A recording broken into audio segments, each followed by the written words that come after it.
It all started on Match.com.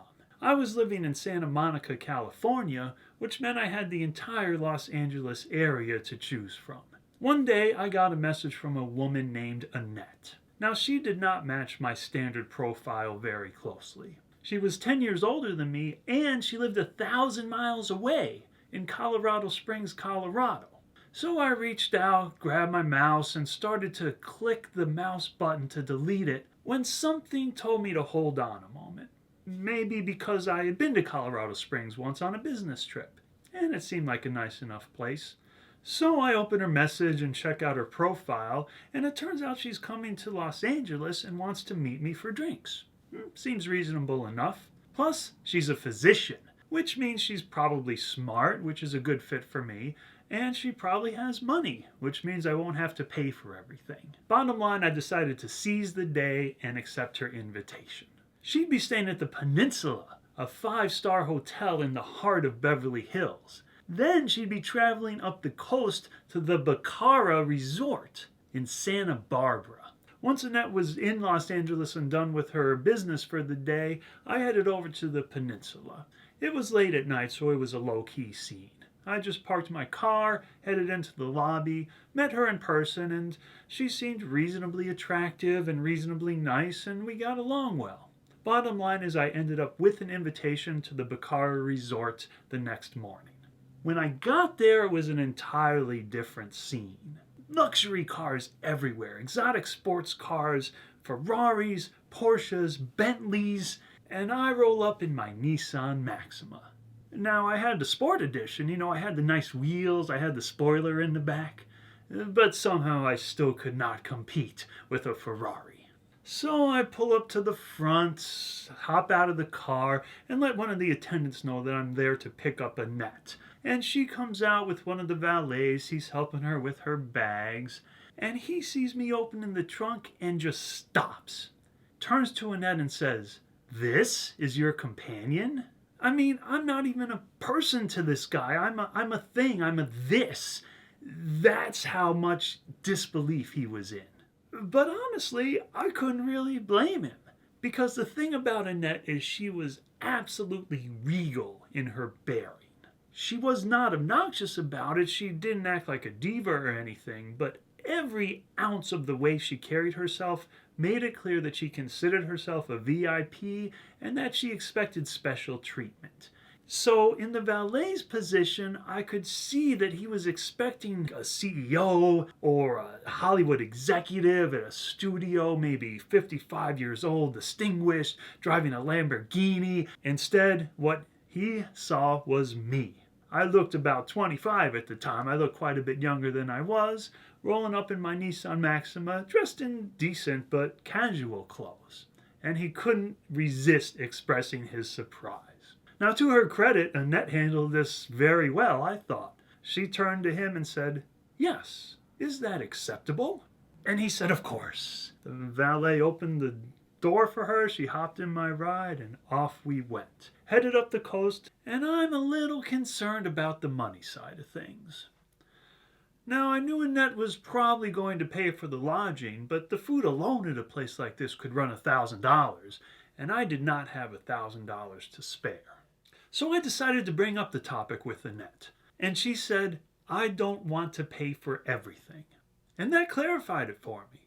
I knew that if I bought one nice dinner for the two of us, she would take care of everything else. And that's one of the things I really liked about Annette. There was no dancing around issues. If you wanted to know where you stood, all you had to do was ask her. And if there was something on her mind, she would just bring it up.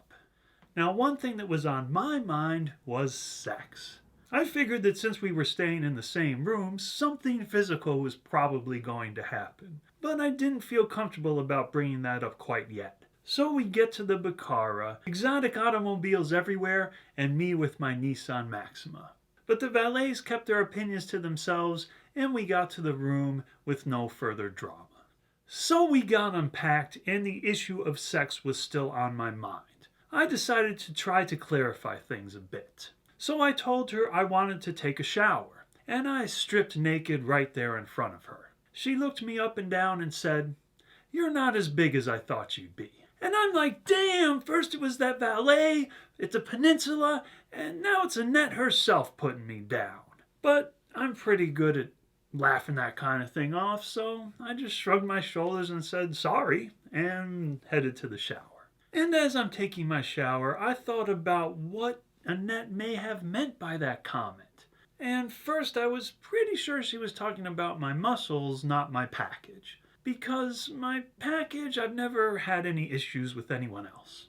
And second, I realized that she had been basing her expectations off of my modeling photos. And those I had set things up with the perfect lighting, of course, done all kinds of poses and shots, and just got everything as impressive as it could possibly be. But at the resort, they had this soft, indirect lighting that was designed to flatter the aging physique, but just washed out my muscles completely. So, in all honesty, I had to agree with Annette. I did not look as big as she would have expected. And the third thing was, Annette was very direct in her communication style, so maybe she just was saying what was on her mind, and it didn't mean anything one way or the other about whether she wanted to have sex with me. In other words, maybe I still had a chance. And my chance came pretty quickly, as it turned out, because as I was finishing up my shower, she stripped naked in front of me because she wanted to take a shower. And I looked her up and down, and I could have said some not so nice things about her body, but I kept those things to myself. She had all the right parts in all the right places, and that was good enough for me. So she finished her shower, and we ended up hopping into bed pretty quickly and getting right to the main event. And in yet another blow to my ego, I finished before she did. But it will not surprise you to know that she made it quite clear what had happened and what I could do to remedy the situation. So I performed as requested, and we both went off to dinner feeling reasonably satisfied. And that was pretty much all the drama for the weekend. We had a very nice dinner, had a nice evening, got up the next day, walked around Santa Barbara, and just had a pleasant time. That evening I drove her back to the Peninsula Hotel in Beverly Hills, dropped her off, and I figured that was pretty much the end of it. But as it turned out, the drama was just beginning. After my getaway weekend with Annette, I went back to my apartment in Santa Monica and tried to figure out what to do with my life. I had hoped to open a personal training studio, but that idea never got off the ground. Since I was in Los Angeles, it made sense to try the entertainment industry. I started working on some screenplay ideas and looked into getting a job as an assistant. Because that's the only way into the entertainment industry. Even if you're a Harvard graduate, you start at the bottom, answering phones and running errands. So I signed up for a training course to learn how to be a personal assistant. After the course ended, the instructor, who ran a placement agency, offered me an unpaid internship in her office. It was bottom of the barrel, but I could not let my pride get in the way. I decided to seize the day and accept her offer. I had stayed in touch with Annette, and when she heard about all this, she said I should come work for her after the internship was over. I could live at her house in Colorado Springs and work as her personal assistant. Now this had the potential to be more than a little strange. I'd be going from a getaway weekend companion to a live-in servant. But Annette said she'd fly me to Colorado Springs and put me up at the Broadmoor, another 5-star place, just so I could check out the whole scene and make sure it would work for me. What could I do but take her up on her offer? And it was all very nice. Annette's house was tasteful and elegant, just like herself. I liked all the people I met. I liked the town. But Annette and I got physical again. So now I'm thinking, what's going on here? Am I going to be some kind of live-in sex servant? I really was not comfortable with that idea. But Annette assured me it was all going to be above board. She just really needed someone to help her out because her life was so busy as a heart surgeon. Plus, her best friend Denise also was looking for a personal assistant. Denise was an anesthesiologist, and her life was just as busy as Annette's. So I could move to Colorado Springs, split my time working between the two of them, work on my screenplays, which I could do anywhere, and then take things from there. It turned out Denise was going to be in Los Angeles a couple of weeks later, so we made arrangements to meet. and it all went very well. We had drinks one night, we had dinner the next night, and we really hit it off. She seemed interested in my personal life, she was very encouraging of my goal to make it as a screenwriter, and so I decided, hey, let's move to Colorado Springs, see what happens.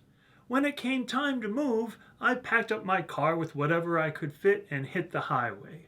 As fate would have it, Denise had already made arrangements to spend the weekend at her getaway condo high up in the Rocky Mountains. So we made plans that I would spend a night there and then drive into Colorado Springs the next day.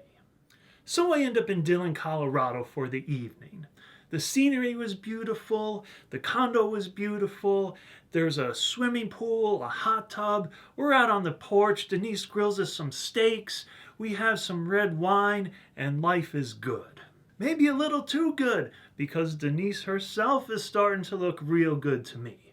And she's starting to give me the bedroom eyes. And I'm thinking, oh no, what have I gotten myself into? That's when yet another attractive female physician stopped by, wearing a skimpy one-piece bathing suit. And she and I got to talking when Denise went inside for a little while, and now she's giving me the bedroom eyes. And I'm thinking, damn, aren't there any eligible men in Colorado Springs? After a while, we all ended up in the hot tub, and then we ended up in the swimming pool, and we're all having a great time. But Denise has the inside track because I'm staying at her place. And we end up going inside, and one thing leads to another, and Denise and I end up having sex. The next morning, we went out to breakfast and discussed the situation like adults. I insisted that Denise had to tell Annette. Denise did not think that was a very good idea, but I needed to have this situation clarified. I needed to know what I was getting myself into. And Denise, to her credit, agreed to bite the bullet and make the phone call. When Denise got off the phone with Annette, she let me know that Annette had not reacted well to the news that I had slept with her best friend. But I got in my car and headed down to Colorado Springs anyway. What else could I do? I had nowhere else to go. I had to face the situation head on and try to figure out if I could still work for Annette while living in her house, given what had just happened. When I got to her house, I sat down with Annette to talk things out. Annette continued to maintain her regal demeanor. She did not get angry or yell. She just made it perfectly clear that she was deeply disappointed in my behavior. I could have argued that since I was going to be working for Annette, she had no further interest in who I slept with. But I didn't do that. First, because it was a pretty weak argument, considering the emotions involved. Second, because I knew it would do no good. Instead, I turned the conversation to what would happen next. After all, Annette still needed a personal assistant, and I was still willing to do the work. Annette agreed that the business relationship could continue on two conditions. First, she made it clear that she would not be getting physical with me in the future. I was perfectly fine with that. In fact, that was what I was hoping for. Maybe I could have chosen a better method of achieving that goal, but it was too late for that now. The second condition surprised me, though. She said I was no longer to have any contact with Denise whatsoever, either personal or professional, and that I was not to allow Denise to contact Annette in any way, shape, or form. In other words, Annette was cutting Denise out of her life completely. This seemed to me like an extreme reaction to an unfortunate situation. But I agreed to that condition as well. What else could I do? It didn't take long for me to get a better understanding of Annette's responses. She had left a medical textbook lying around with a bookmark on the page for something called narcissistic personality disorder. People with this disorder honestly believe they are the most important person in the universe. They are the star of the show called life, and all other people are simply playing a role. In this book, I read the detailed description of this disorder, and it all described Annette perfectly.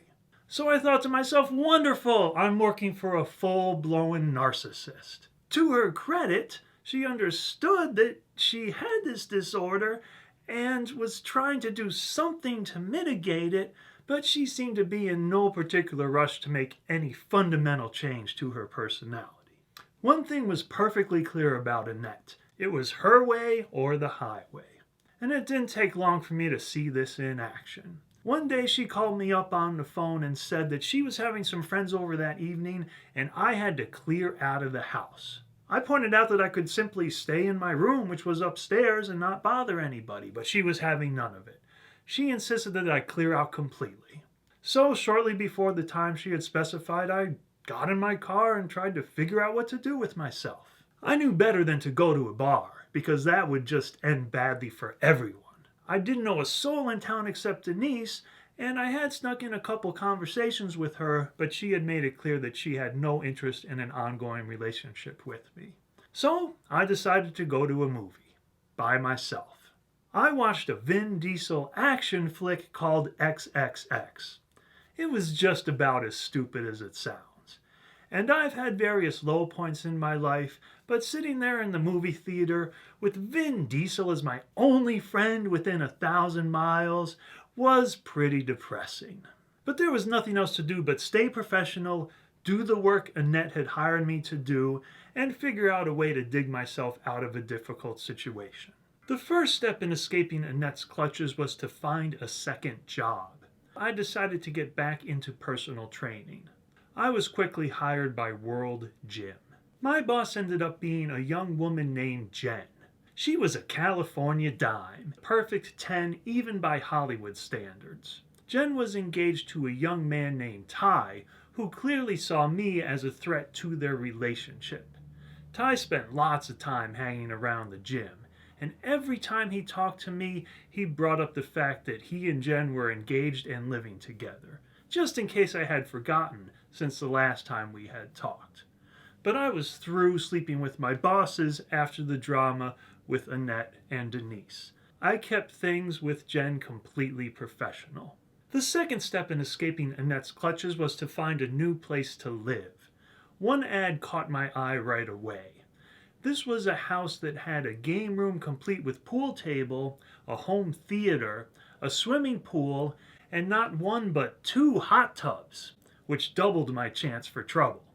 I responded to the ad, made an appointment, hit it off with everyone, and ended up moving into a Colorado Springs party house. The owner of the house was a guy named Tony. Tony had bought a whole bunch of Domino's pizza franchises back when the chain was first expanding into Colorado Springs. This turned out to be a wise move. The franchises pretty much ran themselves, and Tony was now a man of leisure. Unfortunately, he was also manic depressive. When I moved in, he was in one of his depressive phases and he never left his room. I saw him one time in the first 2 months I was living there. He smiled, waved, introduced himself, and then went straight back into his room. But after that, Tony entered a manic phase, and at that point he was a pleasure to be around. Tony shared the main floor of the house with a young man named J.D. J.D. was a delivery driver for Domino's Pizza. J.D. was unique in several ways, one of which was that he was stupid, but he knew it. Now, in my experience, most stupid people do not seem to realize that they are stupid. But J.D. realized that he was stupid, and that made him a pleasure to be around. Yvonne was the sweetheart of the house. She was a beautiful, curvy redhead with one of the brightest smiles I have ever seen and a personality to match. She was intelligent, charming, and fun. Unfortunately, she had gotten in a serious car accident a few years earlier that left her with ongoing physical and cognitive challenges. But she did not let those things slow her down. Yvonne owned a house in Fort Collins, Colorado, 2 hours north of Colorado Springs. She lived there with her fiancé Joe, but had decided to move down to Colorado Springs to open an auto body repair business.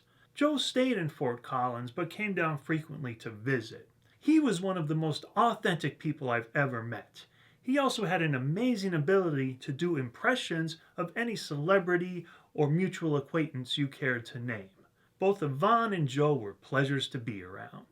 Jason was an X-ray technician and high-functioning alcoholic. I don't think I ever saw Jason sober. He would go to work, inject people with radioactive dye all day long, go straight to the bar after work, drink all evening and night, come home around 2 or 3 a.m., get a few hours sleep, get up the next morning and do the whole thing all over again. One of Jason's secrets was that he would inject himself with an IV to rehydrate. If you inject yourself with an IV when you are drunk, you may be an alcoholic. Both last and least of the people sharing the house was a guy named Steve. Steve was a contractor working in construction, and unfortunately, he fulfilled just about every negative stereotype of a contractor. He had no charm whatsoever, but that did not stop him from talking. Worst of all, he was a slob, which is an unforgivable sin when you are sharing a house with 5 other people. On the bright side, Steve had a girlfriend of sorts, so he wasn't always around all that much.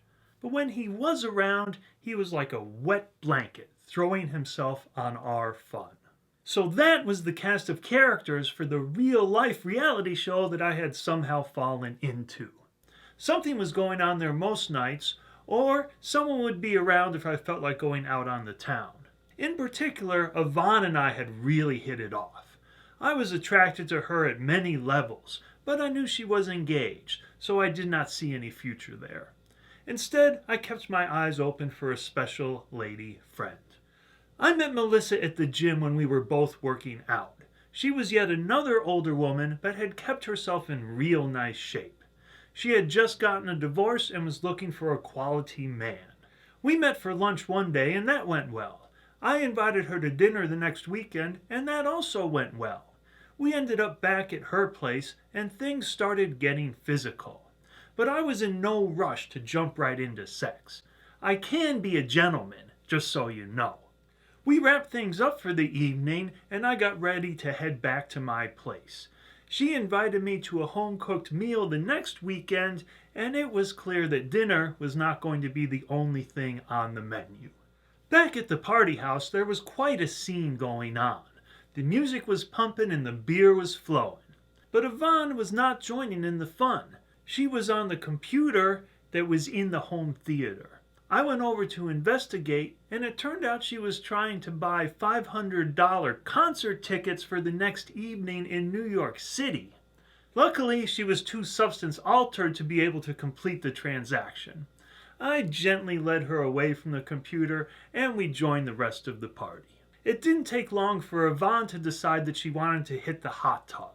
It turned out everyone else was going off somewhere, but I agreed to stay and keep Yvonne company, because I'm a gentleman. Like I said. We headed outside to get the hot tub uncovered and to turn on all the water jets.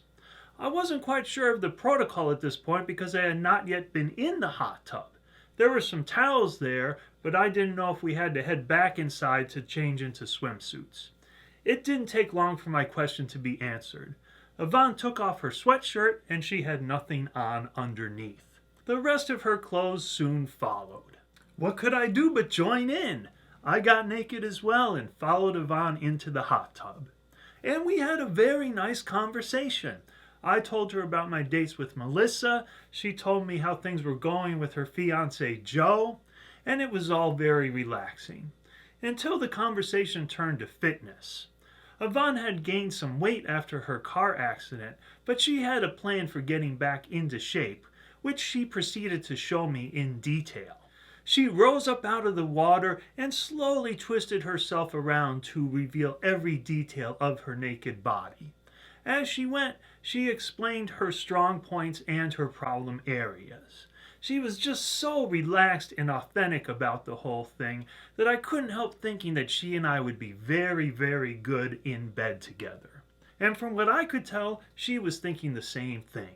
But I still wanted to be a gentleman.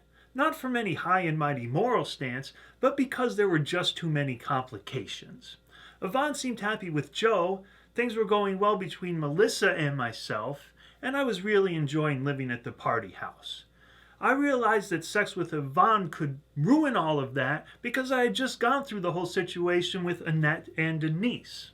Plus, if Yvonne was having trouble buying concert tickets, was she really in any condition to be making a rational decision about sex? For all these reasons, I did not make any kind of move on Yvonne.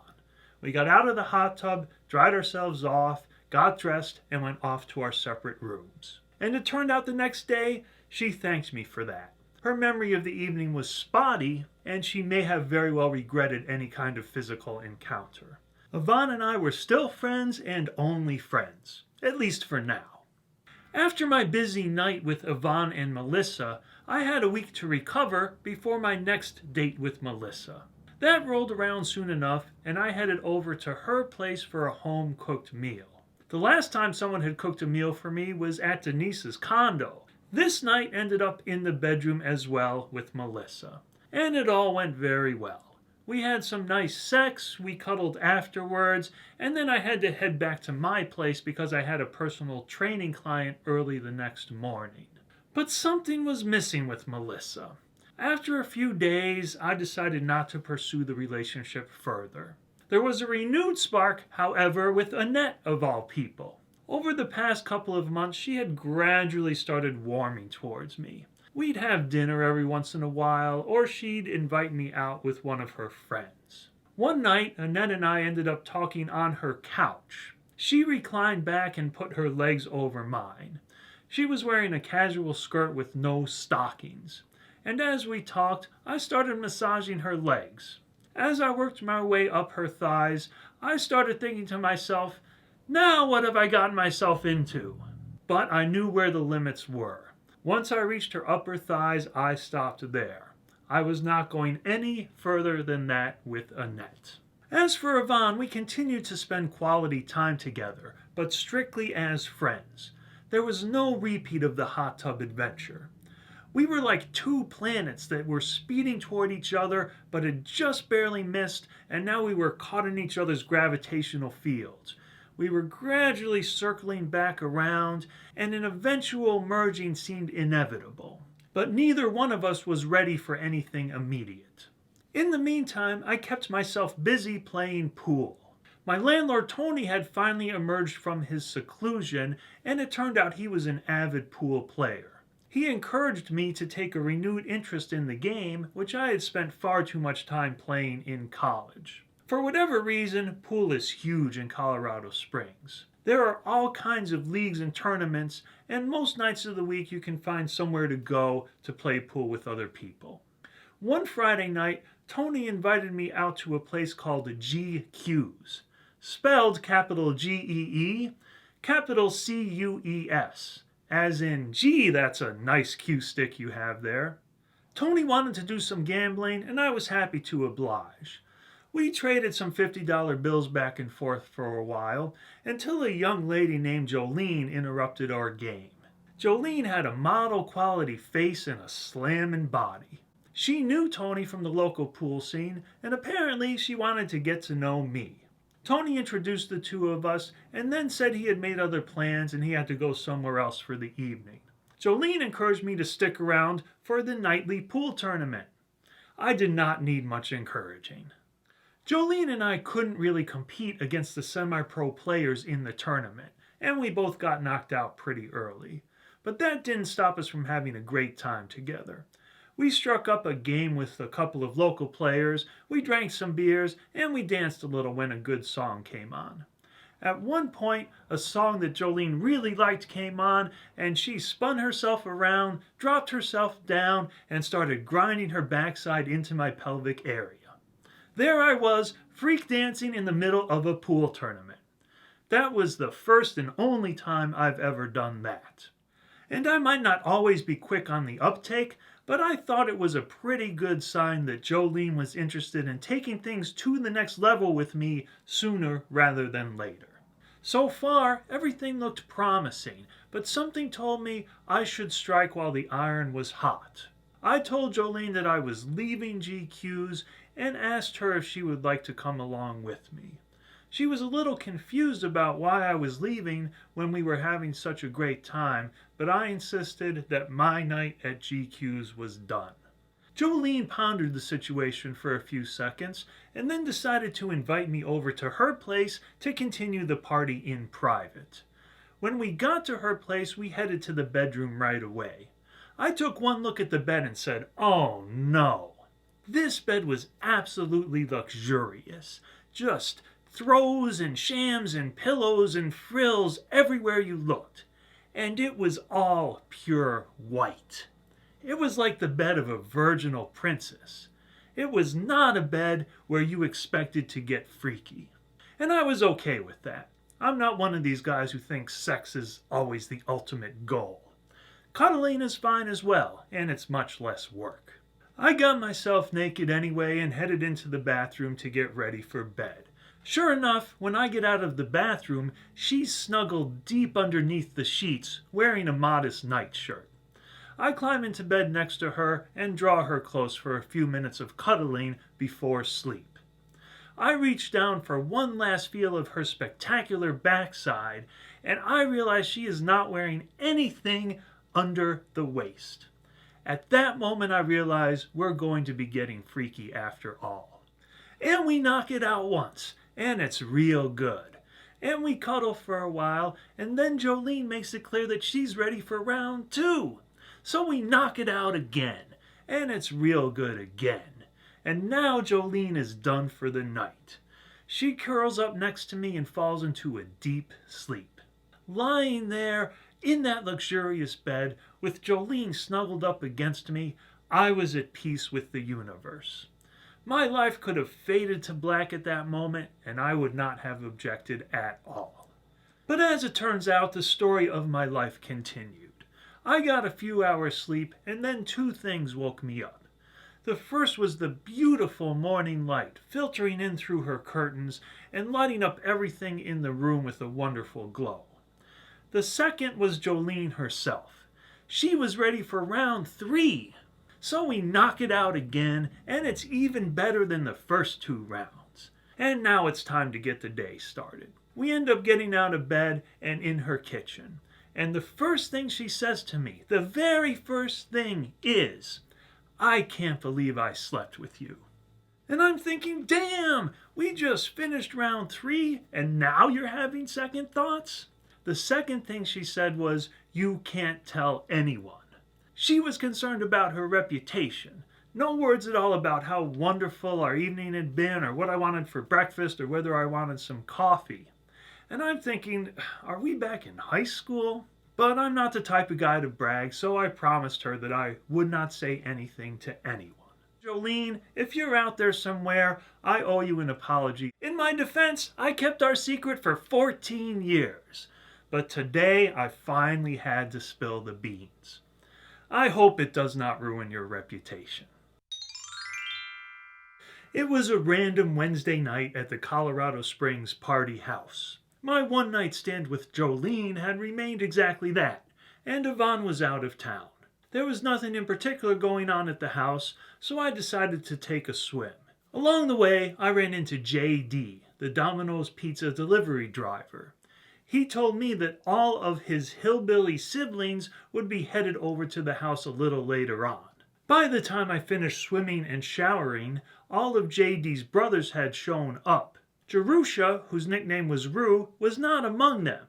I was a little disappointed about that because I had already spent some time hanging out with Rue at the party house and there was a definite romantic spark between the two of us. But between all of my other romantic adventures and the fact that she was JD's sister, I had never pursued the issue. In any case, JD assured me that she was on her way with 2 of her female friends. That all sounded promising to me, so I decided to hang out with JD and his brothers in the game room shooting pool and drinking beers. JD's brother Josh was a frontman for a Christian thrash metal band. I had not been aware that this genre of music even existed, but Josh assured me that it was legit. In fact, he had brought a CD over that his band had made. The title of the album was Satan is a Dillweed, which is still the best album title that I have ever heard. I popped it into the stereo system, and you know what? It was pretty darn good, especially the title track. I can still sing the chorus to this day. Other than Josh, the rest of JD's siblings reached their limit of fun pretty quickly, and they got ready to head back up into the hills. Just as they were leaving, Rue showed up with her 2 friends Nicole and Vicky. I had already met Nicole, so I put one arm around her, I put the other arm around Rue, and I lifted them up in a big bear hug. That got them squealing a little bit already. Then I said that I would have to verify their boobs before they could enter the house. I was just kidding around, but Nicole called my bluff and stuck her chest out towards me. What else could I do but grab her boobs and verify that they were, in fact, acceptable? And then Rue stuck out her chest towards me. I ask you, what choice did I have? I had to grab her boobs and verify that they also were acceptable. I had already pushed the boundaries a little bit, but I decided to push them a little further. I told the ladies they had arrived just in time for a hot tub party. I went outside to fire up the hot tub, then I headed downstairs to get myself ready. I was determined to get naked, but I knew I would have to work my way up to it. So I got undressed, wrapped a towel around myself, and headed back upstairs. This intrigued Rue's friends, who rubbed my bare chest and pretended to try to pull my towel off. Then we all headed into the home theater, where Rue was playing the drum kit that for some reason had been set up in there. Once the hot tub was ready, everybody else borrowed t-shirts and shorts from JD, and we all headed outside.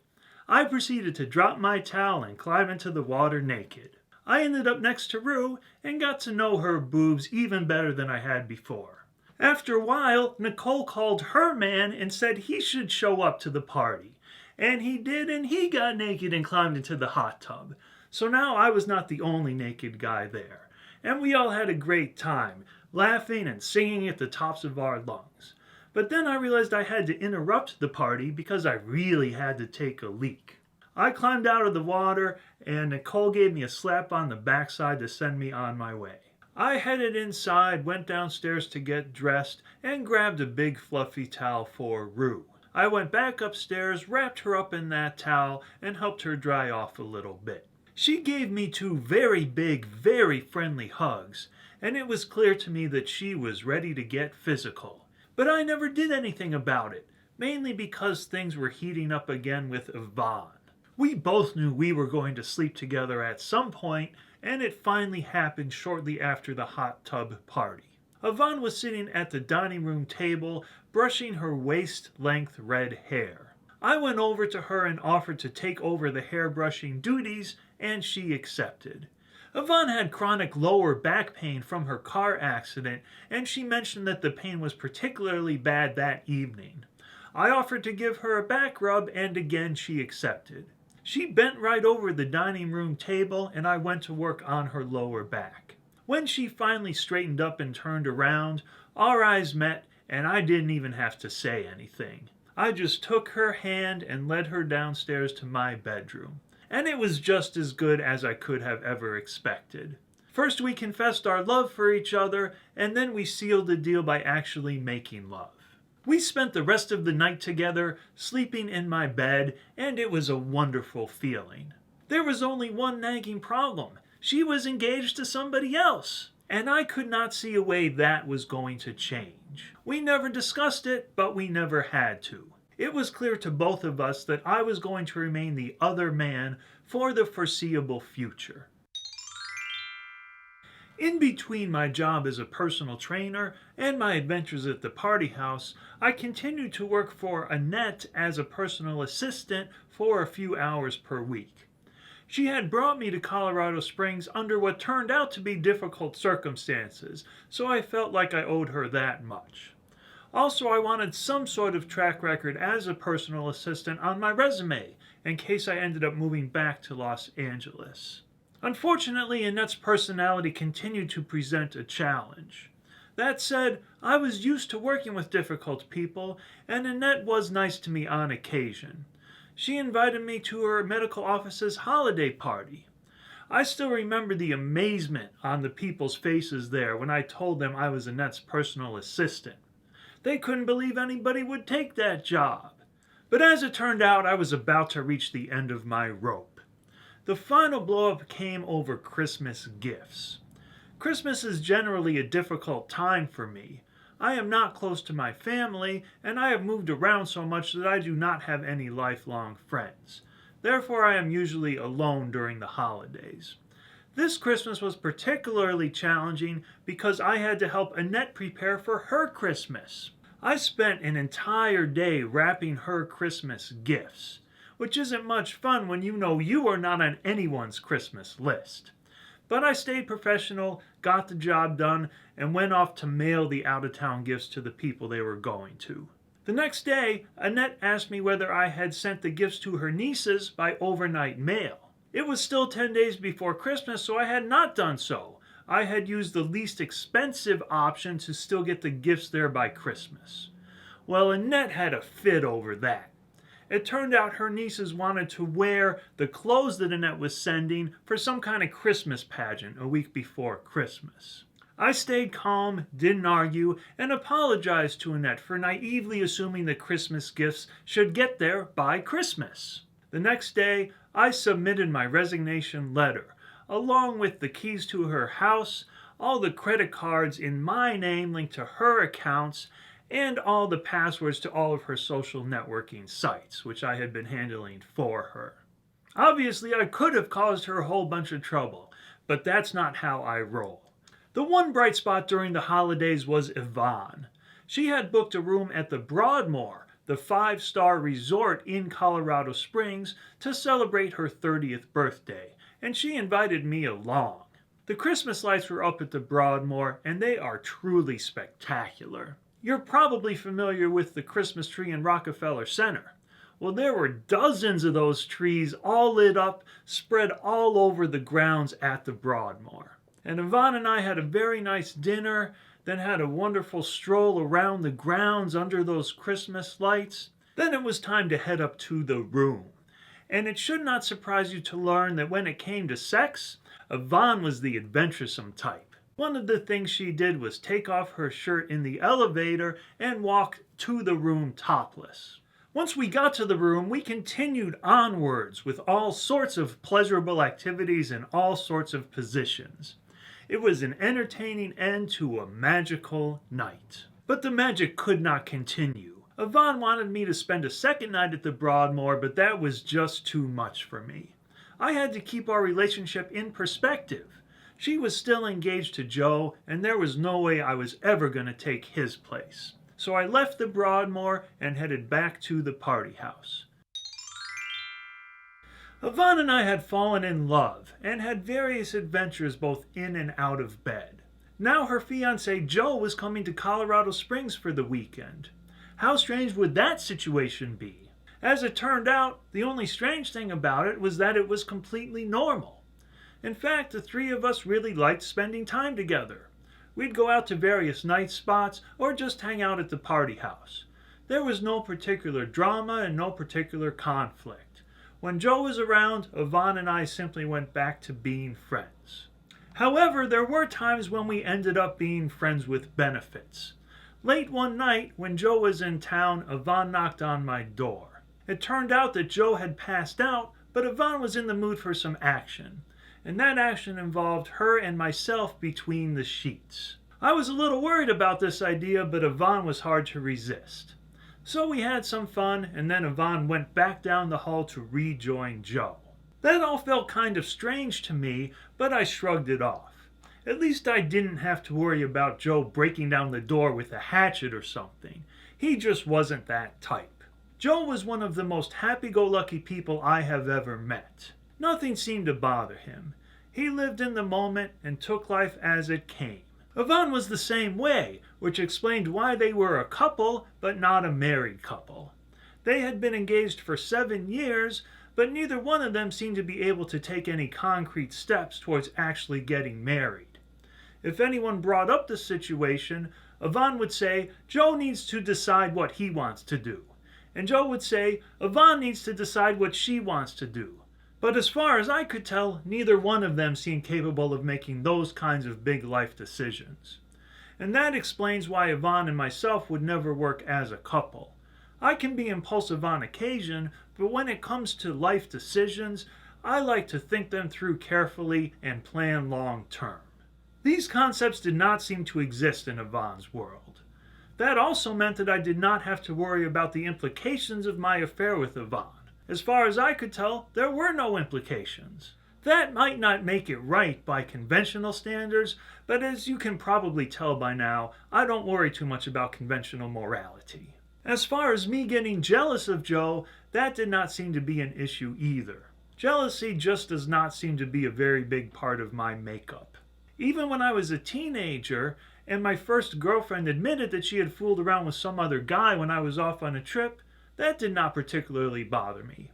Once I got back from the trip, what did it matter? She was still my girlfriend and I was still in love with her. We continued on just as before. When Joe was not around, but other people were, Yvonne and I would do our best to play the role of just friends.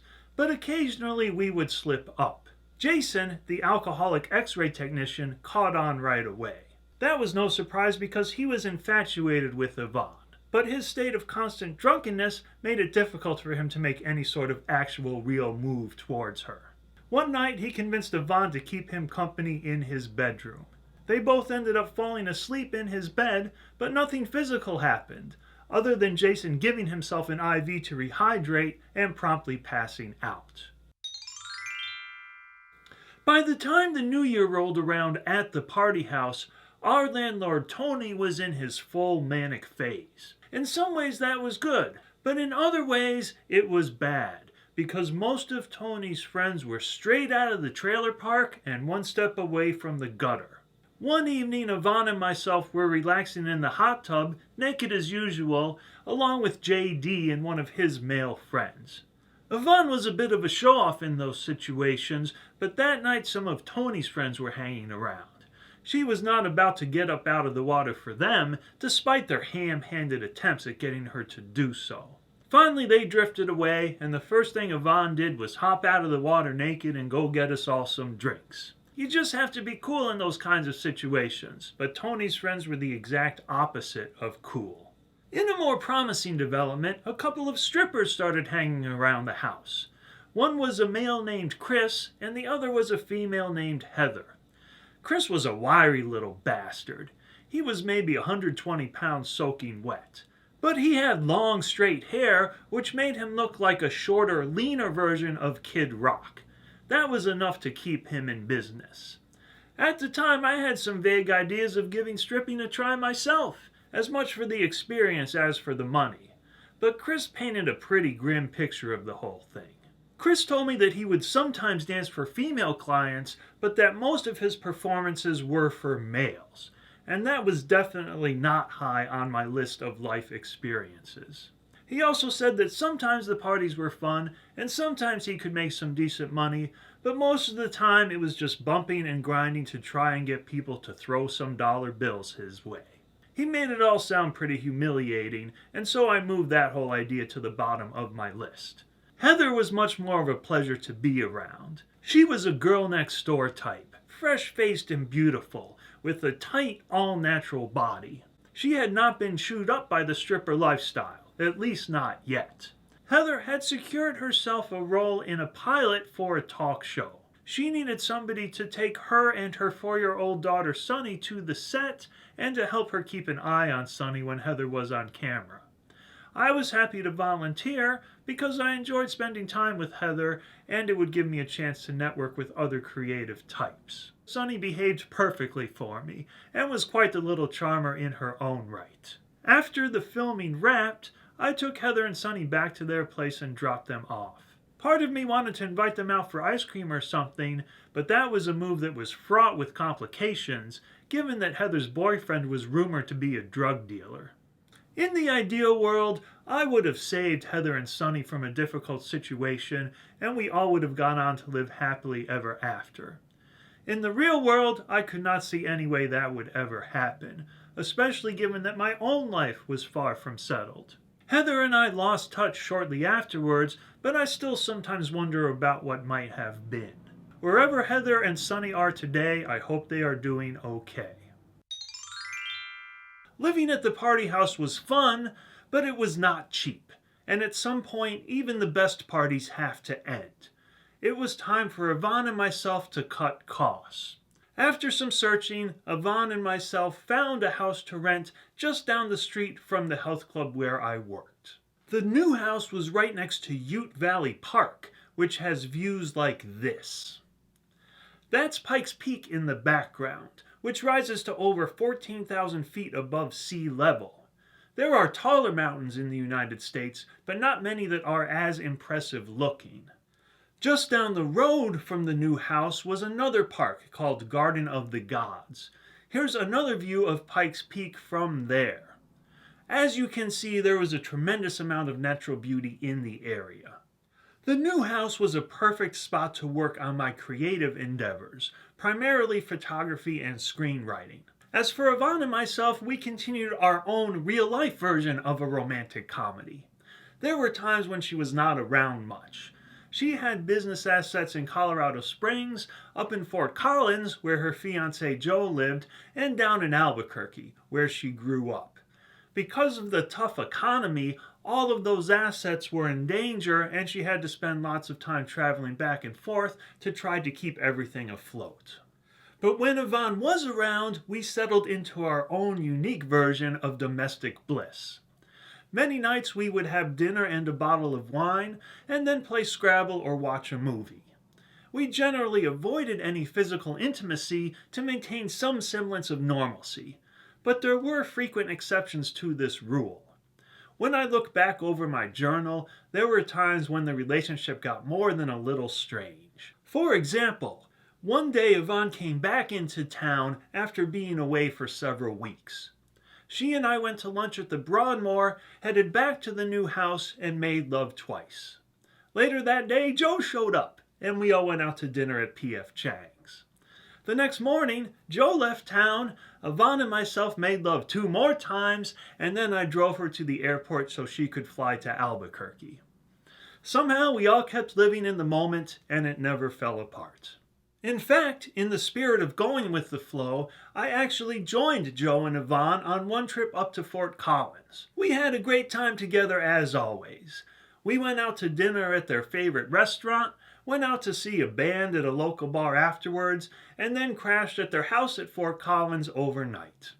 The next day, over Joe's objections, Yvonne purchased a Ford Bronco that wasn't even running because she saw the ad in the classifieds and thought it would be an amazing deal. She packed it full of stuff from their house, arranged for it to be towed down to Colorado Springs, and had it parked in front of our new house there. That Ford Bronco never moved again. Yvonne never even unpacked it. Eventually, after we moved out, the landlord called me, and I told him he could just have it towed away. Which shows that impulsiveness is not always a good thing. But I'm getting ahead of myself a little bit. There were still more adventures to be had in Colorado Springs. One day, when I was on a hike looking for photography sites that would work well with a nude model, I met Barb. Barb was in her late 40s and was hiking with a female friend of hers who was around the same age. They gave me some advice on the surrounding terrain and then ended up joining me on a hike to a couple of potential photography sites. It turned out Barb was a frequent hiker, and since I was looking for a companion on my own hikes, we ended up exchanging phone numbers. Barb was a teacher at a public school, and other than being in a committed relationship with another woman, she led a life that was largely traditional. She had a wide circle of friends, and over time I got to know several of them. One was a woman named Denise, who was in her mid-40s. This was a different Denise from Annette's friend. Like the first Denise, the second Denise was well established, with a nice house and a stable job. All she really needed was a man. And it turned out I spent some quality time with the second Denise, but as friends only. One day we went to see a movie at an upscale art house theater, then spent a long time back at her house talking afterwards. Another day we grilled up some food on her deck, opened a bottle of wine, and had a very nice evening just talking. Throughout all of this, we did not get physical at all. If we were going to end up in a relationship, we were going to be friends first, which everyone says is the best way to do things. But another woman had entered the picture, and she was very different from Denise. I had decided to reactivate my Match.com account. This time around, I ended up connecting with a woman named Michelle. Michelle was right around 30, with a look that was straight out of a 1980s music video. Teased bleach blonde hair, deeply tanned skin, a model quality face, and a nice tight body. Michelle also had a story that was straight out of a music video. From what she told me, she had moved to the area from Bulgaria, where her and her man at the time had barely escaped the clutches of an organized crime syndicate. She was now starting over in an apartment up near Denver. I wasn't sure that I completely believed this story, but if nothing else, Michelle was interesting. We had a very nice dinner, made out in the parking lot for a while, and then agreed to meet again soon. The next weekend, I drove up to her place and we had another very nice dinner in her apartment. We talked for a long time afterwards, and she finally invited me to stay the night on the condition that we not have sex. I was perfectly fine with that. We slept in the same bed, fooled around a little bit, but otherwise I stayed the night without having sex with Michelle. Meanwhile, back in Colorado Springs, the lease was running out on the house that I had been renting with Yvonne. She was moving back to Albuquerque, and I already knew that it made no sense for me to try to join her there. Instead, I faced a choice between these other women. Barb and Denise represented stability. Not boring, straight-laced stability, but a true circle of friends. People I enjoyed spending time with. People who I could join at a rock concert like we did when the Gin Blossoms came to town, without worrying that one of them was going to shoot up or freak out. Because I truly enjoyed spending time with this circle of friends, did that mean I should settle down in Colorado Springs, find a normal job, and just live my life like a normal person? Or should I roll the dice with Michelle? Even if the Bulgaria story wasn't completely true, we still had quite a bit of other things in common because she had led an unsettled life like me. She was somebody who could truly understand me, and that's not something I find too often. We could forge a life together, have a series of adventures, and whatever happened, we would always have each other. I'm still not sure what the right choice was, but I went for a third choice, none of the above. I decided to go ahead with my plans to move back to Los Angeles and try to make it as a screenwriter. I packed up my car with whatever would fit and headed south on I-25. Along the way, I planned to spend some quality time in the American Southwest. I wanted to both broaden my horizons and take some high-quality photographs. My first stop was Taos, New Mexico. Taos is located on a high mountain plateau, and the surrounding geography gives the sky a unique glow, especially at sunset. Maybe because of the unique geography, or maybe because of various mind-altering substances, the residents of Taos seemed unwilling or unable to carry on a coherent conversation with me. So I mostly kept to myself. The next day, I drove all the way from Taos to the Grand Canyon. Although I enjoyed my stay at the Grand Canyon, the harsh midsummer light was not very good for photography. I tried all sorts of locations without much luck. Mostly I ended up taking photos of other people watching the scenery to try to add some human interest.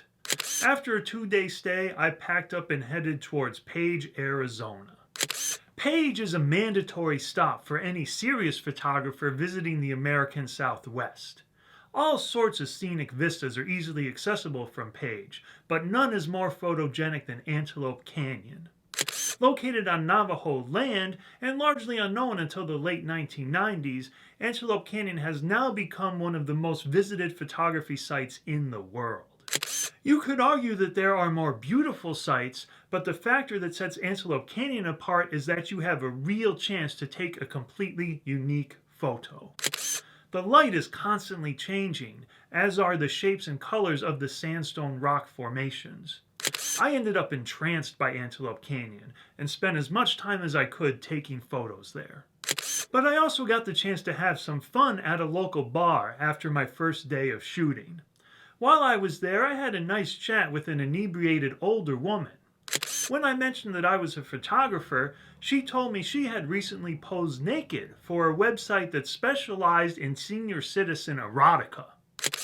Although I have no particular problem with that idea, it was not something I was interested in pursuing, either personally or professionally. Later on, I played some pool and video games with a young Native American guy. When I asked him what he did for a living, he gave me a puzzled look and said nothing. His answer surprised me at the time, but I was smart enough not to press the issue. I made it a point later to do some research into the local Indian tribes. When I found out what his ancestors and himself had gone through, his answer no longer surprised me. In any case, after I wrapped up my second day of photography at Antelope Canyon, I traveled on to Bryce Canyon National Park in southern Utah. Early the next morning, I headed to Sunrise Point to photograph the hoodoos. You can find these tall, skinny spires of rock at various locations throughout the American Southwest, but Bryce Canyon has the most impressive collection by far. At first, it looked like my bad luck with the light was going to continue, but finally I got a couple minutes of sunshine that allowed me to take the photo that you see here. After wrapping up my photo shoot in Bryce Canyon, I packed up my stuff, checked out of my hotel, and headed for Las Vegas. When I got there, I decided to splurge on a room in a high-end property. I checked into the Mandalay Bay, headed up to my room, and relaxed in the jacuzzi tub for a while. Afterwards, I headed over to the New York, where I attended Zumanity, the R-rated version of the Cirque du Soleil. The show was very sexy and very fun. Afterwards, I went over to the Coyote Ugly Bar, also in the New York, but that was neither fun nor sexy. There were a few young ladies half-heartedly dancing on the bar that was specially built for that purpose, but overall, it was pretty tame and pretty lame. Worn out from my travels around the American Southwest, I decided not to seek out any further adventures that night and headed back to the Mandalay Bay to catch up on my sleep. The next morning, I had a very nice time at the pool complex at the Mandalay Bay, which is completely over the top. I especially enjoyed the freshwater wave pool. It was like being in the ocean, but without all the annoying salt and sand. After relaxing in the pools for a good long time, I packed up, hit the highway, and slogged through traffic for 7 hours to get to Santa Monica, California. Now that I was back in Los Angeles, it was time to get started on my plan for breaking into Hollywood. First, I would continue to work on my screenplays and make contacts who could help me improve my writing. Second, I would do my best to land a job as a Hollywood assistant. That way I could learn more about how Hollywood worked from the inside, as well as making additional contacts who could help me sell a screenplay. Neither of these two goals would be easy to achieve. Tens of thousands of people move to Los Angeles every year with the exact same two goals. But I did have certain advantages. One of those was my Harvard degree. There is a strong Harvard network in Hollywood. Among other things, an organization called Harvardwood holds networking and educational events for Harvard graduates. Harvard is also part of the Ivy League, and there was an Ivy Mixer scheduled to take place shortly after I moved back to Los Angeles. It was being held at Schatzi's, Arnold Schwarzenegger's restaurant in Santa Monica. Soon after I got to the Mixer, I met a working screenwriter named Mark. We had a nice chat about the industry, and Mark gave me some pointers. He was exactly what I needed, a screenwriter who was a little bit higher up on the totem pole than me, but not too high up. So far the night was going very well, but it was about to get better. Soon after wrapping up my conversation with Mark, I ran into a young woman named Allison. Allison worked as a concierge at the W, a luxury hotel in Westwood. We hit it off right away, and before too long we were making out by the fire. Unfortunately, Allison had a prior commitment that evening, so we could not take things any further, but we agreed to get together again soon. In the meantime, I got back in touch with my personal assistant agency who I had worked for during my previous stay in Santa Monica. As it turned out, my timing could not have been better. After only 2 days, I got a call that they had a position open for somebody with photography editing skills. I told them I was interested, went in for the interview, and nailed it. The actual work involved in being a Hollywood assistant is not all that difficult, but it is fast-paced and there is no room for error.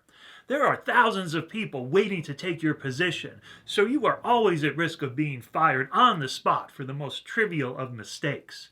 You are also expected to know all sorts of details about the biz, as Hollywood is called when you work in Hollywood. When I picked up a call from somebody named George Wendt, I got reamed out for not knowing immediately that he was the actor who played Norm on Cheers. Fortunately, I was not fired on the spot, and I managed to avoid any other obvious mistakes during my 2-week stay. I was off to a very good start towards my goal of becoming a full-time Hollywood assistant. After my makeout session with Allison at Shotzi's, I was having some trouble reconnecting with her. When Saturday night rolled around, I found myself at loose ends, so I headed over to Flint's Martini Bar. I greeted the bartender and the waitress, placed my order, and settled in at the bar. As I was digging into my appetizer, a 40-something woman came up next to me to order drinks for herself and her companions. I introduced myself and we chatted a bit as she waited for the drinks to arrive. Her name was Karen, and it turned out she was a financer of an independent film that was now in post-production. I told her I was a screenwriter, at which point she became somewhat guarded about revealing any more information about herself. That reaction is typical in Los Angeles for anyone who has enough money to finance a film. I was smart enough not to press the issue, and we chatted about other topics instead. When her drinks arrived, Karen gathered them up and headed back to her companions. But I had managed to impress her at least somewhat during our brief encounter. Later on, she came back to the same spot to place another drink order. This time she was much less guarded, and we ended up talking for a long time. It turned out she was there with her boyfriend Nick, her niece Andrea, and a family friend named Eric, who was the writer, director, and lead actor in the independent film that she had financed. During our conversation, I found out that Karen's ex-husband was one of the creators of The Drew Carey Show. In the divorce settlement, Karen had retained partial ownership of the show. In other words, she was rich, very rich, even by Hollywood standards. She had also made it clear that she was strongly attracted to me. I was not sure where this was all going to lead, but it was definitely worth spending some quality time with her. Karen and I exchanged contact information before we parted ways that night, and it did not take her long to get back in touch with me. The very next afternoon, she sent me an email inviting me to a barbecue at her Santa Monica house. If I accepted, Andrea and Eric would be joining us. I quickly sent her an email back that I would be delighted to join them. That evening, I parked my car in one of the most exclusive neighborhoods in the world. Even a shack in that neighborhood would be worth many millions of dollars, and Karen's house was far from a shack. Opulent but not ostentatious, Karen's house radiated class and elegance from every square inch. But even rich people can have a barbecue by the pool, and that's exactly what we ended up doing. And the fun went on for hours. We all ended up staying deep into the night, eating, drinking, and swapping stories. The only problem was that Andrea seemed somewhat suspicious of me. But I cannot say that I blame her. There are plenty of charming, attractive guys in Los Angeles who would be thrilled to find a sugar mama. In a somewhat strange role reversal, Andrea made me promise that I would not have sex with Karen that evening. Finally, it was time for Andrea and Eric to leave. They tried to get me to leave as well, and all four of us ended up outside the house. But once Andrea and Eric pulled away, Karen and I started making out. Soon enough, I was back inside the house. That's when Andrea called Karen to make sure that I would not break my promise. I reassured Karen that I would not be having sex with her that evening. But I had not made any promises about keeping my clothes on. When she went inside for a few minutes, I had taken the chance to strip off my clothes and jump into her pool. After she came back outside, I invited her to do the same thing, and she just froze up completely. Karen was a mother of two, and she had already told me that she felt torn between being a responsible mother and a rich party girl. Now that choice was right in front of her. She had promised her niece Andrea that she would behave herself that night. But Karen's kids were with their father, and there was an attractive naked man in her pool inviting her to join him. Karen simply could not decide what to do. I did not want to put too much pressure on her, and anyway, I was having a great time just swimming around. Finally, I decided I had to do something. I reminded her of my promise not to have sex with her that evening, and told her I would be leaving soon no matter what. I could either leave right now, or I could leave after she took a swim with me. Finally, Karen made a decision. She took off all her clothes and jumped in the pool with me. I will not go into the details of what happened next. We did not have sex, but we did have a whole lot of fun. But I wanted to make sure to keep my promise. Before too much time had passed, I got myself out of the pool, went inside, and got dressed. But Karen stayed naked the whole time, which I thought was both very trusting and very sexy. We continued to laugh and talk as she pranced around without a care in the world. On my way out, she walked me to her front door, where she finally wrapped a towel around her hips. But then she stepped outside topless, in full view of any neighbors or passers-by. And she stayed topless until I had gotten into my car, started up my engine, and pulled away. As she gave me a final wave, I thought to myself, this is a woman I could really learn to like. Karen and I spoke on the phone the next day, and we both agreed that it had been a wonderful evening. We made plans to get back together for dinner on Wednesday. In the meantime, Allison had gotten back to me and wanted to have dinner as well. It was a pleasant enough meal, but Allison's charms paled in comparison to Karen's. The next evening, Karen and I got together at an upscale restaurant in Westwood Village. That's when I found out that Karen owned a castle in Scotland. Even better, she wanted to buy a print of my Bryce Canyon hoodoos photo to display in the entryway. So among the many other perks of any relationship with Karen, I could also call myself an internationally known photographer. But that relationship was far from certain.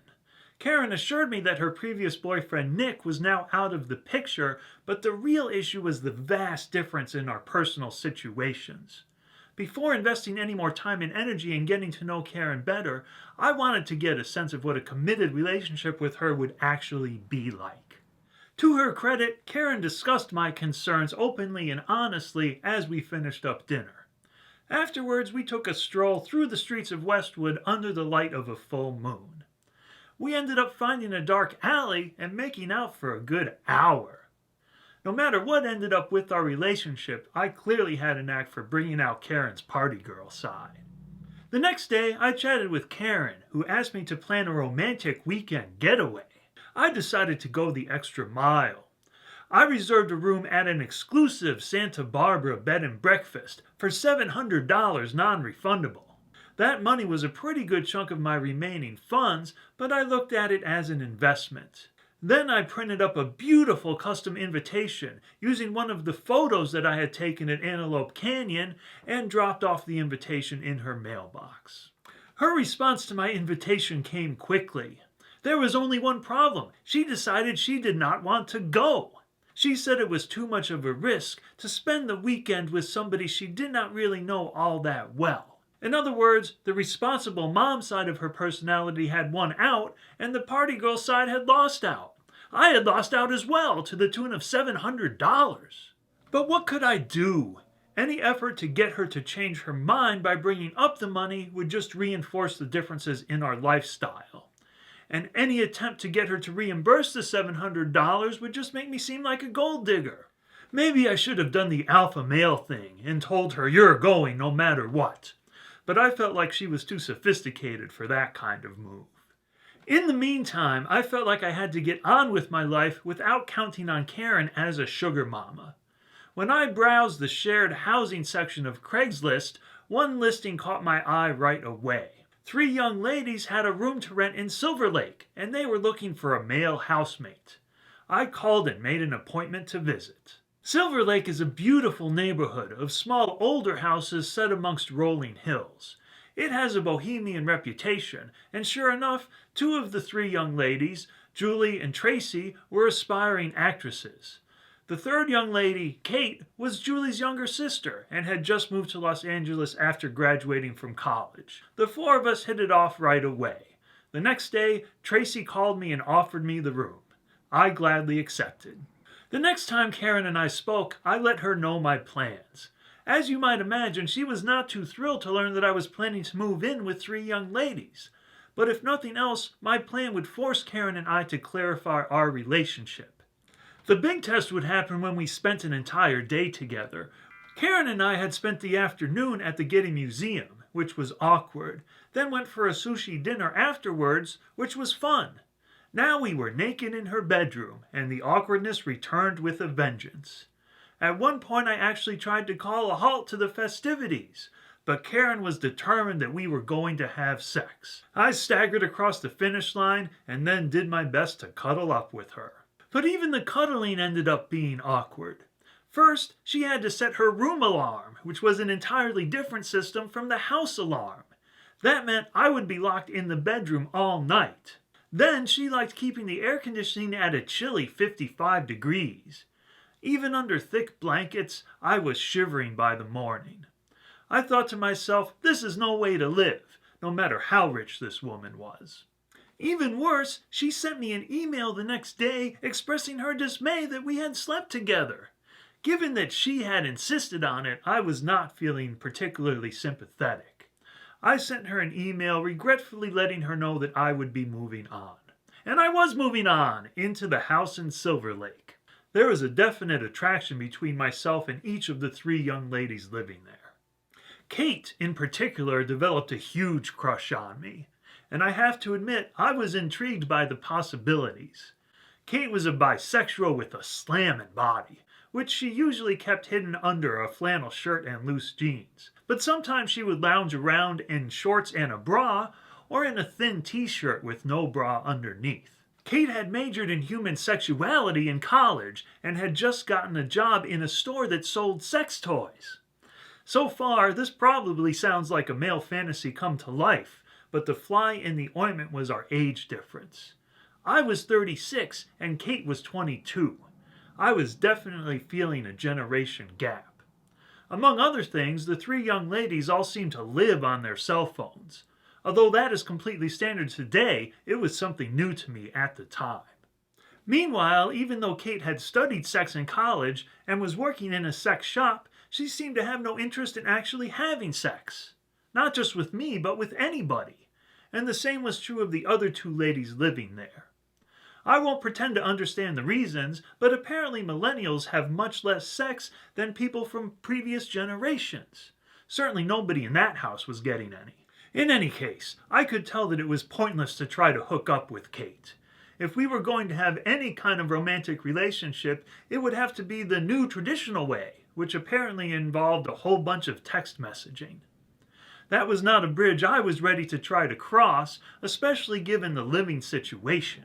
Drama was sure to result, and I did not need that in my life. Instead, I focused my energy on my screenwriting and on my job search. The heavy hitter of the Hollywood employment agencies is the Friedman Agency. If I wanted to get a job with the A-list Hollywood companies, I would have to go through Friedman. But they do not make it easy on potential hires. First, I had to call them up and try to bluff my way into an interview by playing up my experience in and knowledge of Hollywood as much as I could. Reluctantly, they agreed to bring me in to speak to a hiring agent. When I met with that agent, she cast a highly skeptical eye on my resume. The first thing she did was scribble out anything unrelated to Hollywood. That stuff simply did not matter. That meant I was down to my Harvard degree, my single 2-week assignment, and a list of skills that would be relevant to potential employers. The most important of those skills was typing speed. I would also need a working knowledge of Microsoft Word and Excel. I had to demonstrate those skills on a computer and keyboard left over from the 1980s. Fortunately, I passed their tests with flying colors. That meant I got to meet with the hiring agent one more time, this time to try to convince her that I was cool enough and clueful enough to make it in the insular world of Hollywood. She seemed less than convinced by my responses, but finally she heaved a sigh and reluctantly agreed to add me to the list of approved candidates. Then I had to call in every morning to let them know I was available. If they had anything for me, they would get back to me. Other temps considered this process demeaning just to get a one-day assignment paying minimum wage, but I considered it part of the Hollywood initiation rites. You had to prove you could handle seemingly pointless abuse while still maintaining your charm and sense of humor. Those initiation rites continued at my first assignment, which was at CAA, the most powerful talent agency in Hollywood. I worked in the script library, spending all day collecting pages from a laser printer, binding them up with the red CAA cover and sorting them by agent name. Agent trainees and assistants would periodically gather up those scripts and deliver them to the agents. In the process, they would lord it over us grunts in the script library. But it was all part of the Hollywood game. They were looking for people who could stand up to them just a little, using humor and charm to diffuse the tension caused by the fast-paced work environment. People who could do that were given the chance to make it into the Hollywood fraternity. If you did not demonstrate that particular kind of charm, you were simply frozen out. That had happened to one of the agent trainees who told me his sad story while hanging around the script library because he had nothing else to do. He had made the mistake of thinking his work was more important than his personality. As for me, I was determined not to get frozen out. I looked at each visit by a trainee or an assistant as an opportunity to demonstrate a little bit of charm and personality. Sure enough, by the end of the assignment, I had one trainee and one assistant who both wanted to see my screenwriting. That was the real value of the assignment, not whatever measly amount of money I had made working at minimum wage. Hollywood attracts dreamers, including a whole bunch of people who never seem to do much of anything to realize their dreams. My housemates Tracy and Julie both fell into this category. Both of them claimed to be aspiring actresses, but neither one seemed to have any idea how to go about actually building a career in acting. They had moved out to Los Angeles with no money, because that's what dreamers do. But that is almost always a huge mistake, because money gives you options. To have any real chance of making it as an actor, you have to take part-time work in the evenings, which leaves your day free for acting classes, networking, and auditions. But both Tracy and Julie had to take full-time day jobs to pay their bills. When I asked them as gently as I could about their approach, they told me they were pinning their hopes on a 3-person play they were planning to stage with a friend of theirs. In the evenings, the 3 of them would rehearse endlessly for this play. But aspiring actors put on a dozen of these plays every night in Hollywood. Hardly anyone ever attends, much less anyone who could help their acting career. Tracy and Julie seemed disconnected from reality in other ways. When their shower drain backed up, they did nothing. When mine backed up a few days later, I asked Tracy to call the landlord, and she flat out refused. She told me she was worried he would kick us out if she called him. That idea seemed bizarre to me, but I could not see any point in trying to convince her otherwise. Instead, I suggested that we call a plumber. They said they could not afford it because they were flat broke.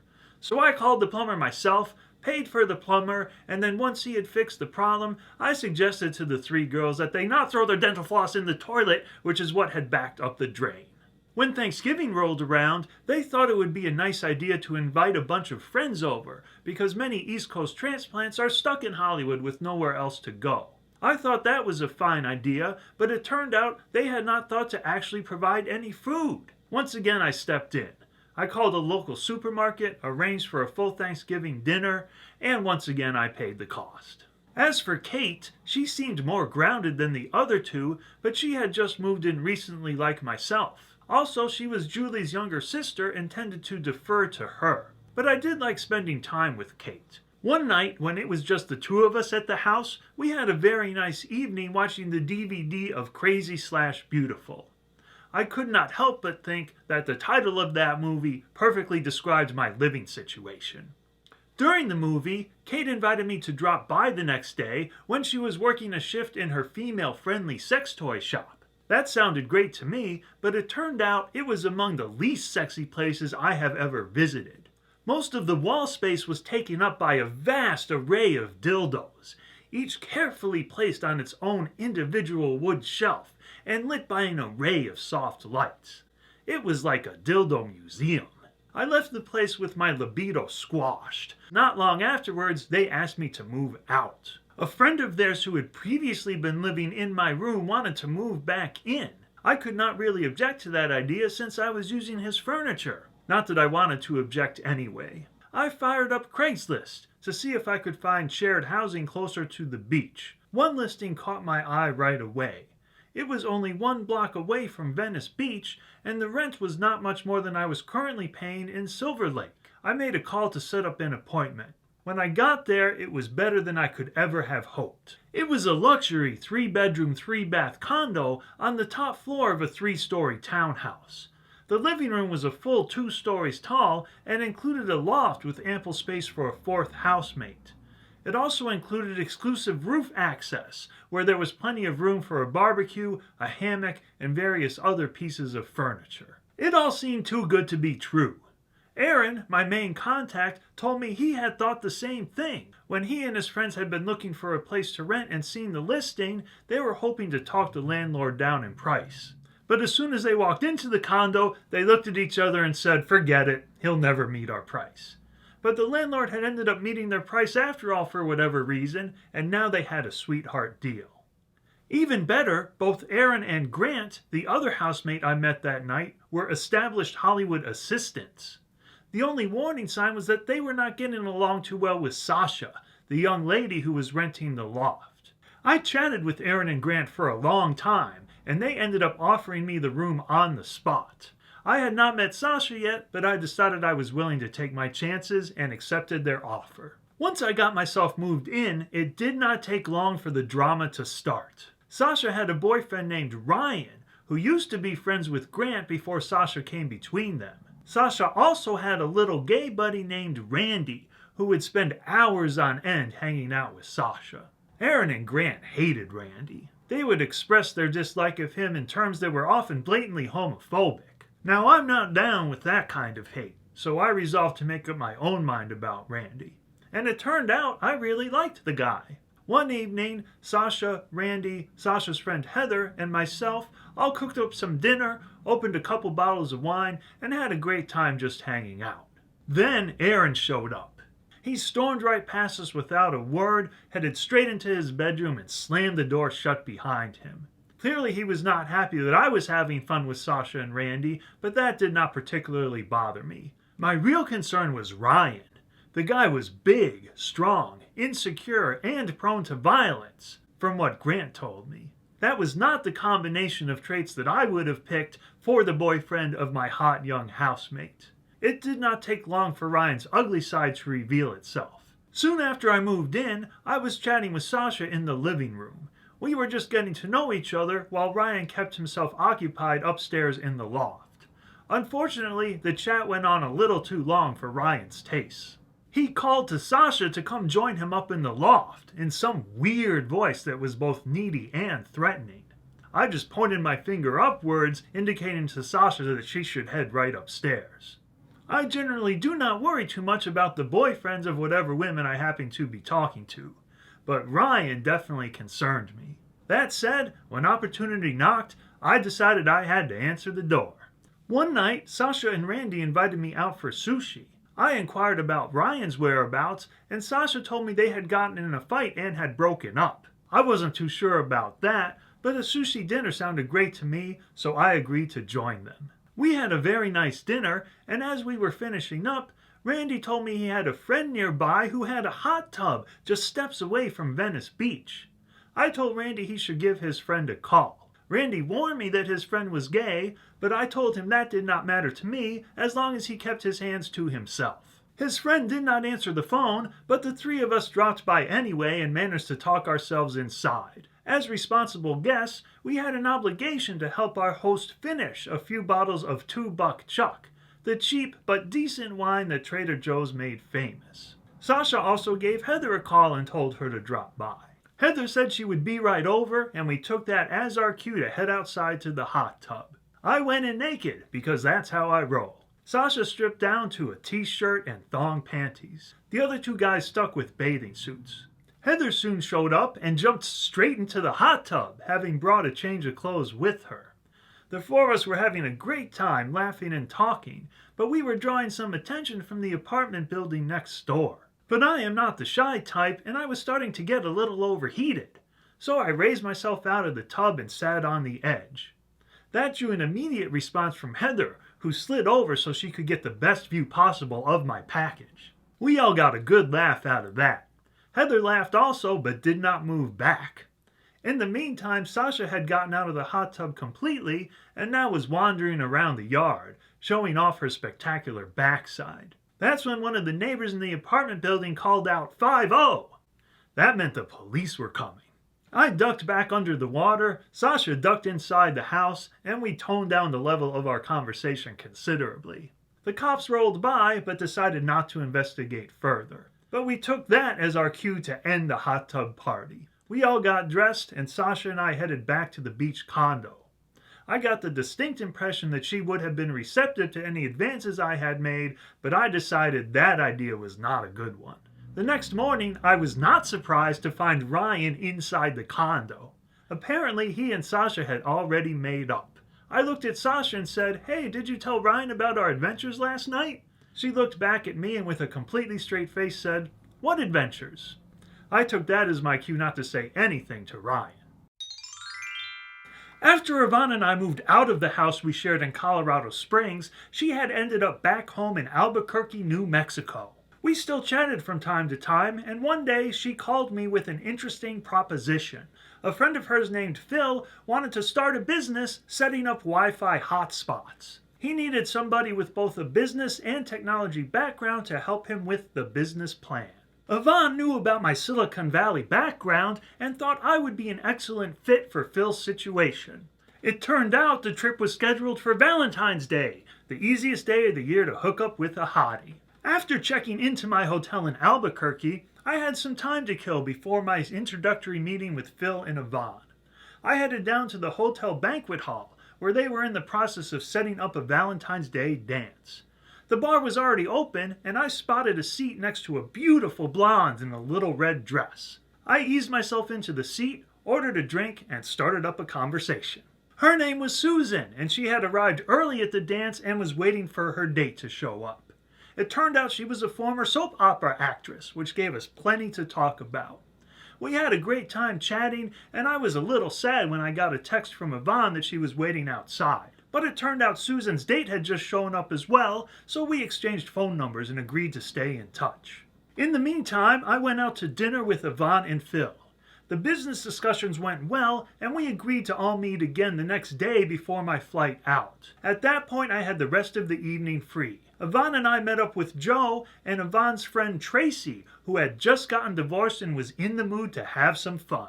The four of us went bar hopping for a while, then headed over to Yvonne's house. Tracy and I ended up sitting next to each other on the couch, and naturally enough, we started making out. I told Tracy that I had a hotel room for the night and asked her if she would like to join me. She wanted to head over there right away. We said our goodbyes to Yvonne and Joe and headed back to my hotel room. It did not take us long to get naked and get busy. Tracy had given birth to 3 kids, and her body showed the effects. But she was confident, skilled, and enthusiastic, and I would rather have that combination than a woman with a flawless body. Tracy and I were just about to start the main event when she decided she wanted to freshen up first. While Tracy was in the bathroom, my phone buzzed with a new text message. It turned out it was from Susan, the soap opera actress. She had ditched her date for the evening and was wondering if I was available to hook up. I was tempted, but I knew that would be wrong on all kinds of levels. So instead, I sent her my regrets and promised I would be in touch with her. In the meantime, Tracy had finished freshening up and was ready for action. We knocked it out once, rested for a bit, and then got ready for round 2. But then Tracy realized she had to leave. She had gotten a sitter for her kids and had to get back to her house in time. I got dressed along with her and walked her out to her car. We exchanged phone numbers and promised to keep in touch. At that point, I could not help but wonder if Susan was still available. But that still felt wrong on all kinds of levels, so I resisted the temptation to contact her again. Instead, I decided to get some rest before my business meeting the next day. That meeting also went well, and after wrapping it up, I headed straight to the airport. When I got back to the Venice Beach condo, I discovered that the roommate situation had gotten even more tense. Sasha was fun, but simply irresponsible as a housemate. I began to agree with Aaron and Grant that Sasha had to go. As it turned out, Sasha made it easy on us when she demanded a reduction in her rent. Aaron was having none of that idea, so Sasha simply packed up and moved out. Her replacement turned out to be a recent Oklahoma University graduate named David. David had moved to Hollywood to find gainful employment, a necessary condition if he wanted to inherit his multi-million-dollar trust fund when he reached the necessary age. Hollywood was full of these trust fund kids, but unlike most of them, David was completely down to earth and drama free. He was a refreshing change from Sasha. In the meantime, I had gradually lost touch with the three women from Albuquerque, Yvonne, Tracy, and Susan. There did not seem to be a future with any of them, especially considering any relationship would be long distance. Then, 4 college girls from Auburn showed up at the condo for spring break. They were friends of Aaron and ended up staying an entire week. You would think that that situation would lead to all sorts of adventures, but that turned out not to be the case. The problem was I simply had nothing in common with these girls. They were rich sorority girls, which is pretty much the exact opposite of the type of woman I prefer. Instead of natural beauty, they sported breast implants and nose jobs that were high school graduation gifts from their fathers. They were at college not out of any intellectual curiosity, but simply to get their tickets punched on the way to the good life. Despite all that, I did my best to be a good host. It turned out the cutest one took somewhat of a liking to me. On the last day there, she kept giving me the bedroom eyes. Even so, I made up an excuse to skip the big night out that Aaron had planned. The chance of getting a little action was simply not worth the mental anguish that would have resulted from spending an entire evening talking about nothing. As spring turned into summer at the Venice Beach condo, I had made some progress on my resolutions to sober up and focus on my screenwriting. But when the July 4th weekend rolled around, I decided it was time to bust loose. My housemates David and Grant wanted to head over to James Beach. I joined them, but it turned out that not much was happening there. So I went back to the condo, got naked except for a towel and sandals, and headed to the beach. I planned on doing some late night skinny dipping, which is something I would do on occasion when the crowds of Los Angeles started getting to me. On most nights, the beach was completely deserted, but this night would be an exception. On my way towards the water, I caught the attention of a young hottie named Erin, who was hanging out with several guys in front of a beachfront condo. She flounced over to me and asked me what I was doing. I told her I planned on going skinny dipping and invited her to join me. She said she couldn't because she was with her boyfriend. She headed back to the party and I figured that would be the end of it. So I headed towards the ocean and took a swim as I had planned. Afterwards I dried off and headed back towards my condo. On the way I ran into Erin again, and it turned out she had been abandoned by her boyfriend. I felt awful about that, so I offered to keep her company. She said that Tim, the co-owner of the beachfront condo, had made her the same gallant offer. She ended up inviting both of us over to her place. On the way there, Erin mentioned that she had done some modeling. After we got to her place, I saw a cheap disposable camera there and picked it up and asked Erin if she would like to do some test shots. Much to my surprise, she stripped down to nothing but a thong and started striking some poses. I took a bunch of photos and then expressed my regret that I did not have my pro quality camera with me. Tim suggested that I go get my camera so we could do a photo shoot on the beach. I figured that was just a ploy to get rid of me so he could get busy with Erin. But after some prodding on both their parts, I agreed to head back to my condo and get my camera. When I returned, I was surprised to see the two of them waiting outside her condo, eager to put my photography skills to the test. We headed down to the beach and up onto a lifeguard tower. Then we noticed that there were 2 people underneath the tower. It turned out they were a couple that had traveled down from Alameda in the San Francisco Bay Area. They were planning to spend the night on the beach and then catch the Muscle Beach bodybuilding show the next day. This unexpected audience did not deter Erin, who stripped completely naked and started striking some poses. The conditions were far from ideal for photography, but I still managed to get some decent shots considering the circumstances. However, the results were definitely not artistic by YouTube standards. And for that reason, as well as privacy considerations, I will not be sharing those photos with you here. I will show you one photo, though, from the beginning of our session, just so you know I am not making all of this up.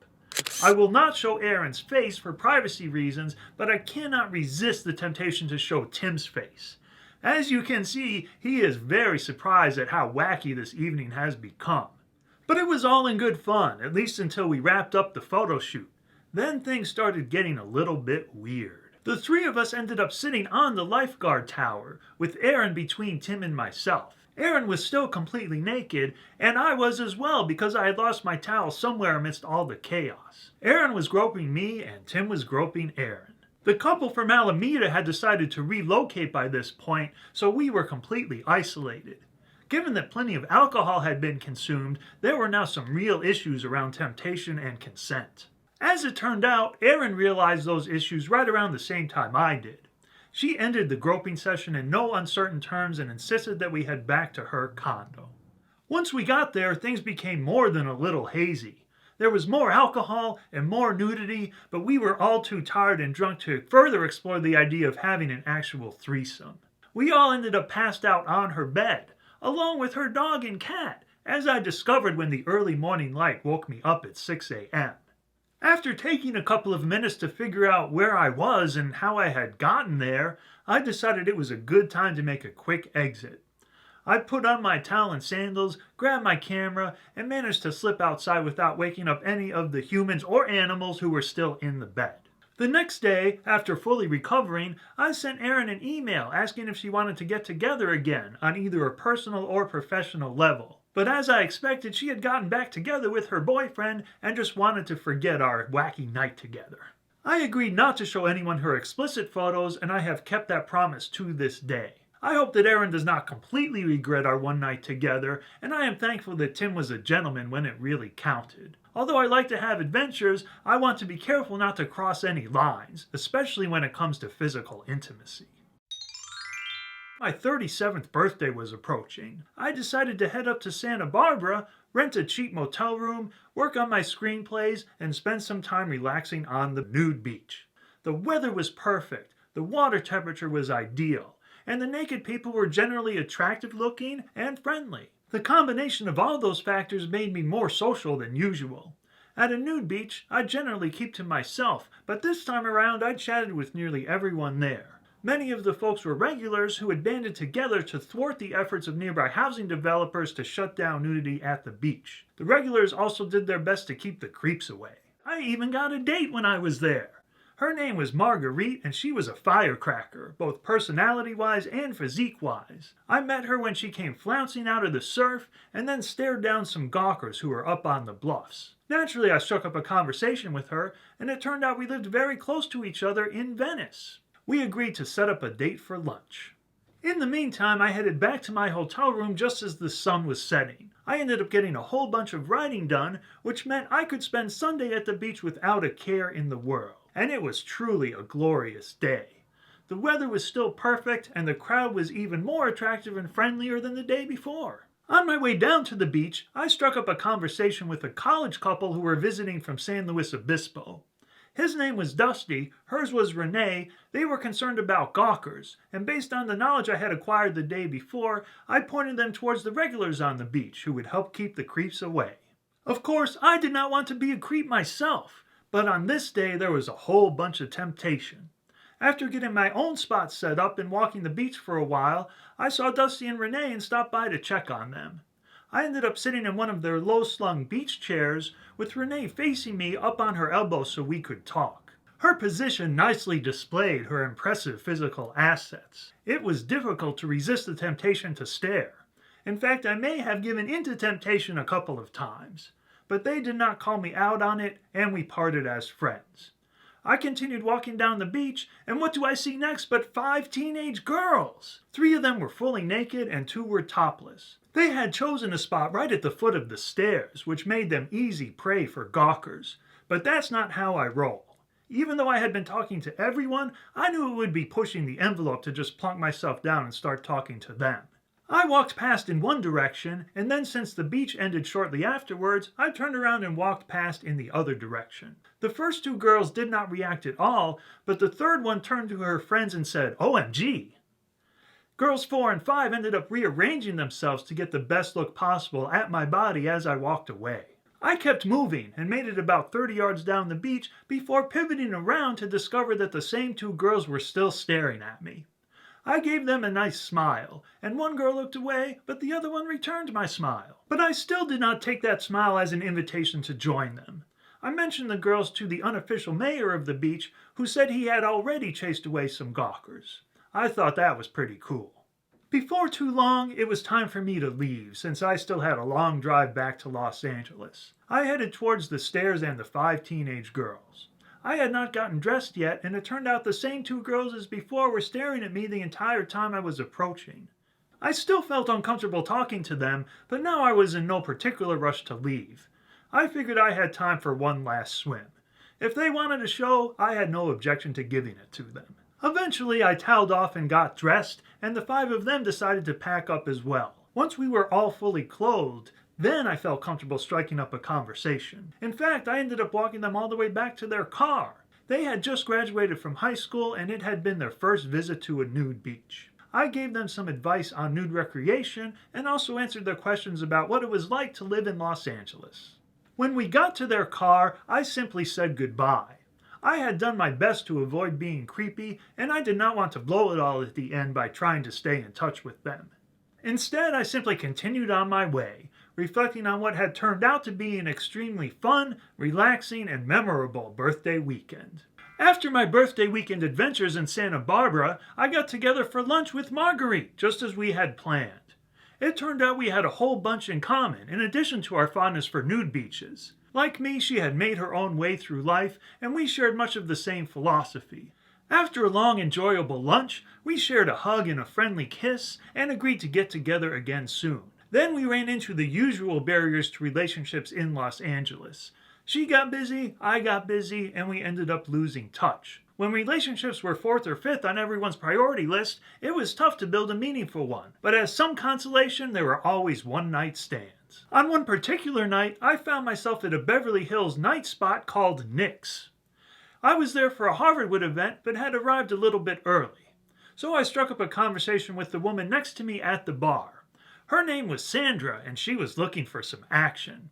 It did not take long before my hand was resting on her inner thigh, and she made it clear that she was willing to let me go much farther than that. A few people I knew had shown up, so I spent a quick 5 minutes saying hi to them. Then Sandra and I headed over to her place.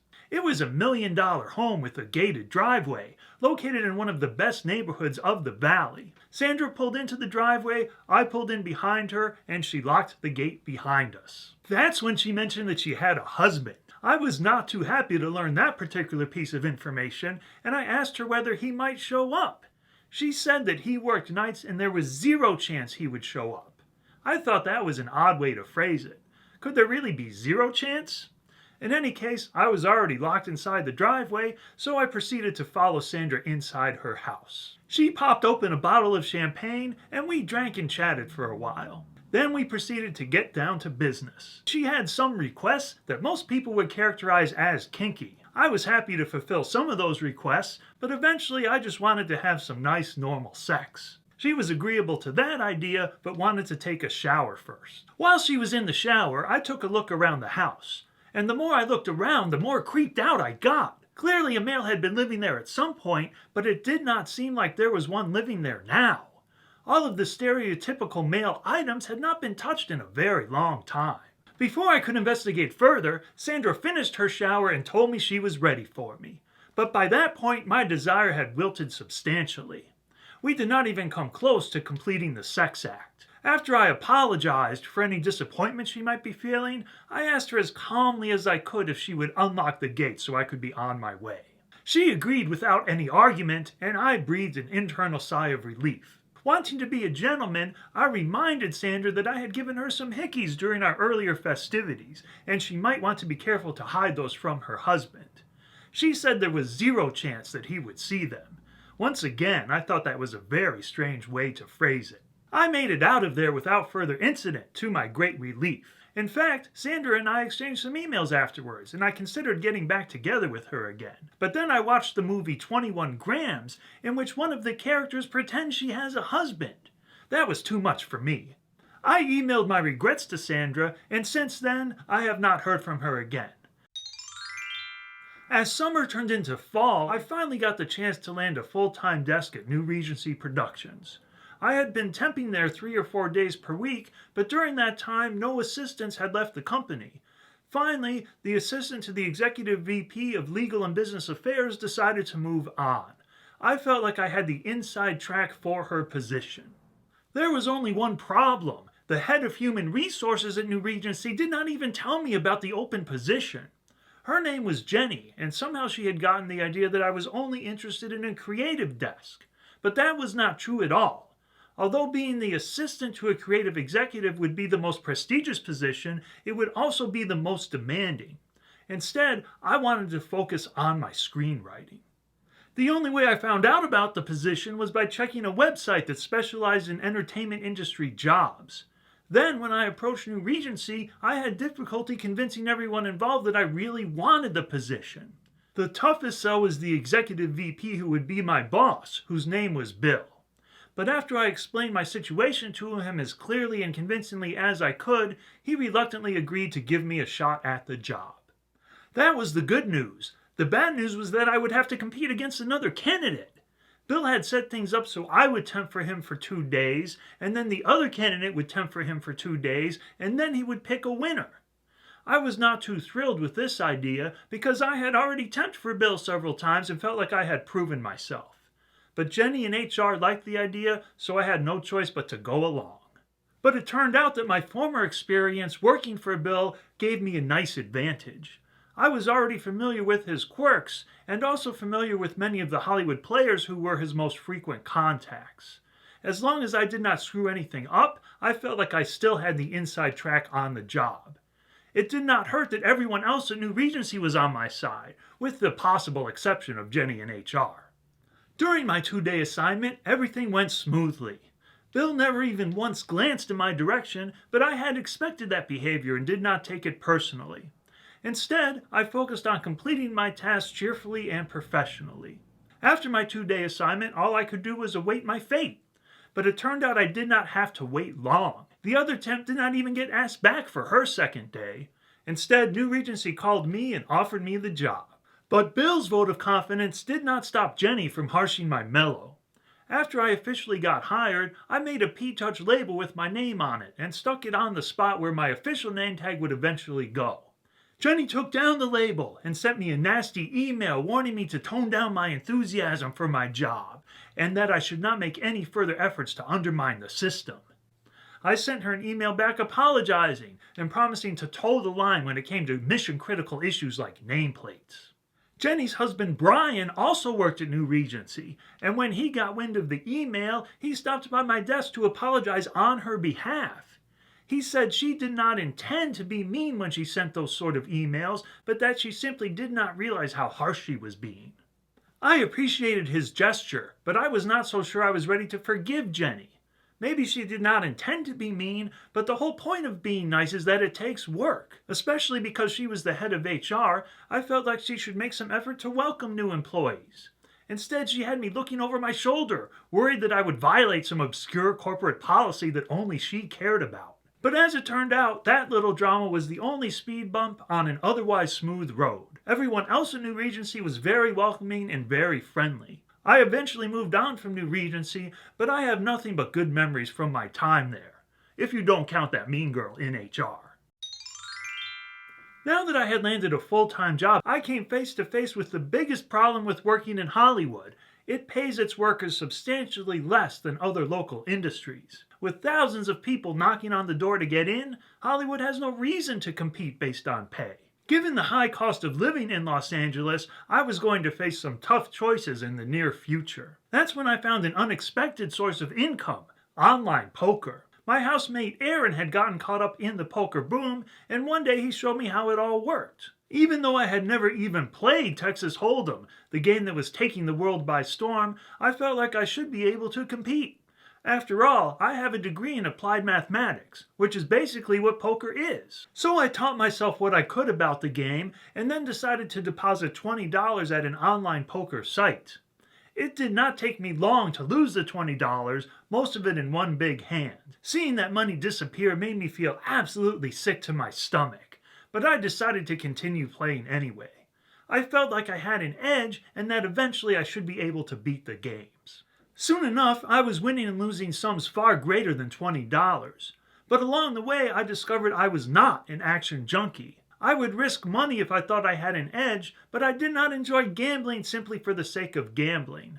My natural risk aversion led me towards tournaments, where my maximum loss was limited to the initial buy-in. By the time Halloween rolled around, I decided to spend it playing online poker instead of going out on the town. I spent $10 to play an online poker tournament, and I ended up winning the whole thing to the tune of $1,280. Riding high on my win, I headed into the living room of the Venice Beach condo to share my good news. And this is what I saw. One of the benefits of living with a bunch of Hollywood assistants is that a party can break out at any time. These three young ladies were dressed up as the Dixie Chicks. They were pre-gaming before heading off to a nearby Halloween party. Even though I did not have any sort of costume, I accepted their invitation to join them. And it turned out the party was fun enough, but I was running on empty. Instead of seeking out adventure, I was happy to just relax, drink some beers, and people watch. I ended up leaving fairly early, happy with my financial windfall, and looking forward to continuing my newfound side job the next day. But it turned out that poker would be a tough way to make an easy living. Over time, I lost the entire $1,280 that I had won in the tournament. Then I won back $1,000, then I lost that $1,000, then I won back another $1,000. Finally, I decided to risk all of that $1,000 on one tournament held on New Year's Day. The top 20 places paid out, and I finished a heartbreaking 28th. After that tournament, that was it for me. The swings in poker were just too wild for it to be a reliable source of income. While I was working at New Regency Productions, I often flirted with another assistant there named Lucy. One day, I found out her last name was Firestone. I could not help but wonder if she was one of the Firestones. When I asked Lucy, she admitted that she was the great-granddaughter of Harvey Firestone, the founder of Firestone Tire and Rubber. But she assured me that that did not mean she was rich.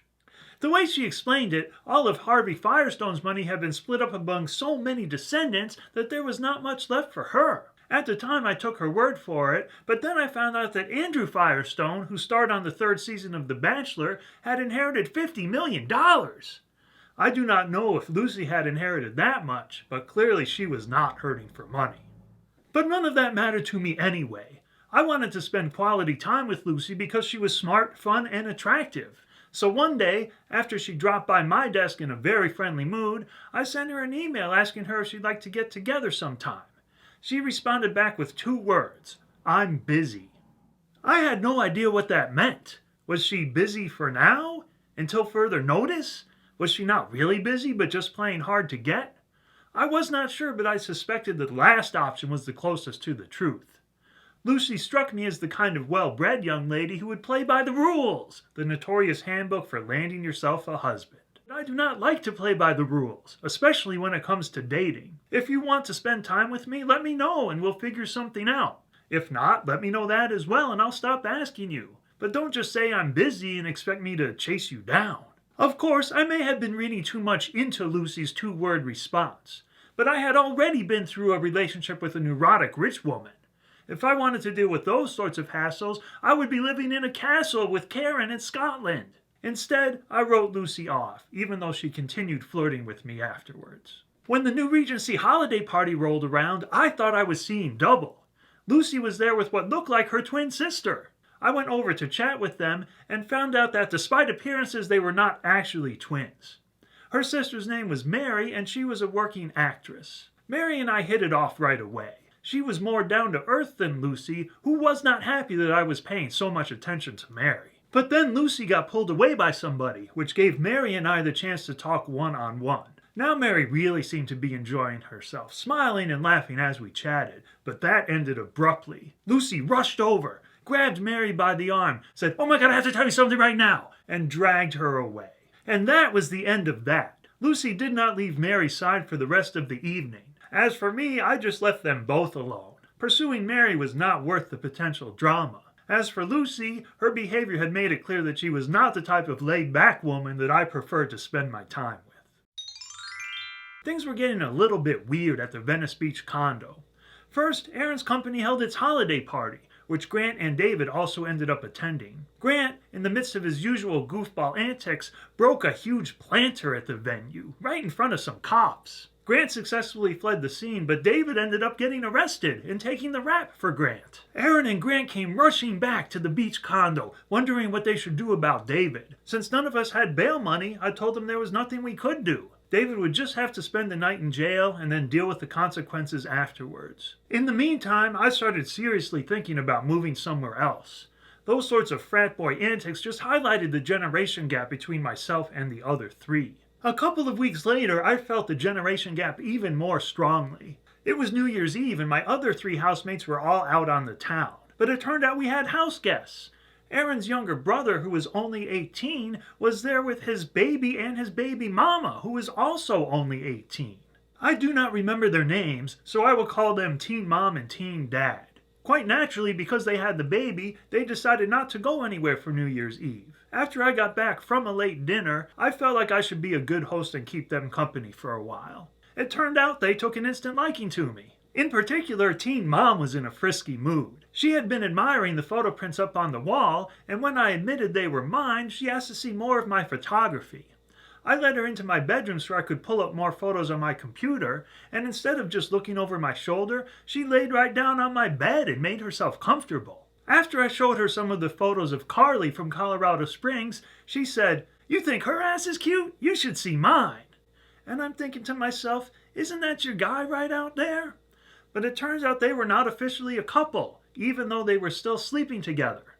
At that point, I was already outside of my comfort zone. In the meantime, Teen Dad had dug out some lingerie photos he had taken of Teen Mom.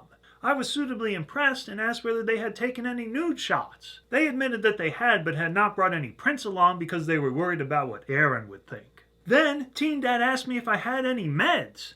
I said no, which was true, but that got me curious about what he was hoping I had. He said, "It doesn't matter, I'll take anything." Now I was definitely outside my comfort zone.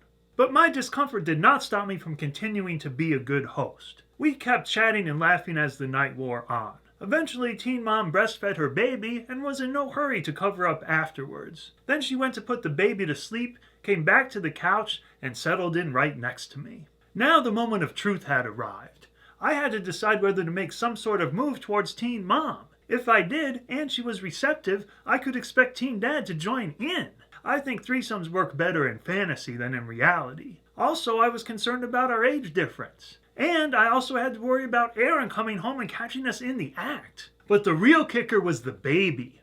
If she started crying, I fully expected Teen Mom to respond immediately because she had been an attentive mother all evening long. That would have left Teen Dad and myself staring at each other, wondering what to do. Once I had visualized that situation, I was done with the whole idea. And sure enough, about 15 minutes later, the baby did start crying, and Teen Mom did rush away to the bedroom. So in retrospect, I think I made the right decision. An assistant at New Regency named Lynn asked me to drop by her birthday party. Lynn had a crush on me, and dating her would have been a great career move. Her boss was a creative exec, and those are the people who actually hire screenwriters. But I did not want to play that game. Lynn was nice enough, but I was not going to date her simply to try to further my screenwriting career. But none of those concerns stopped me from going to her birthday party.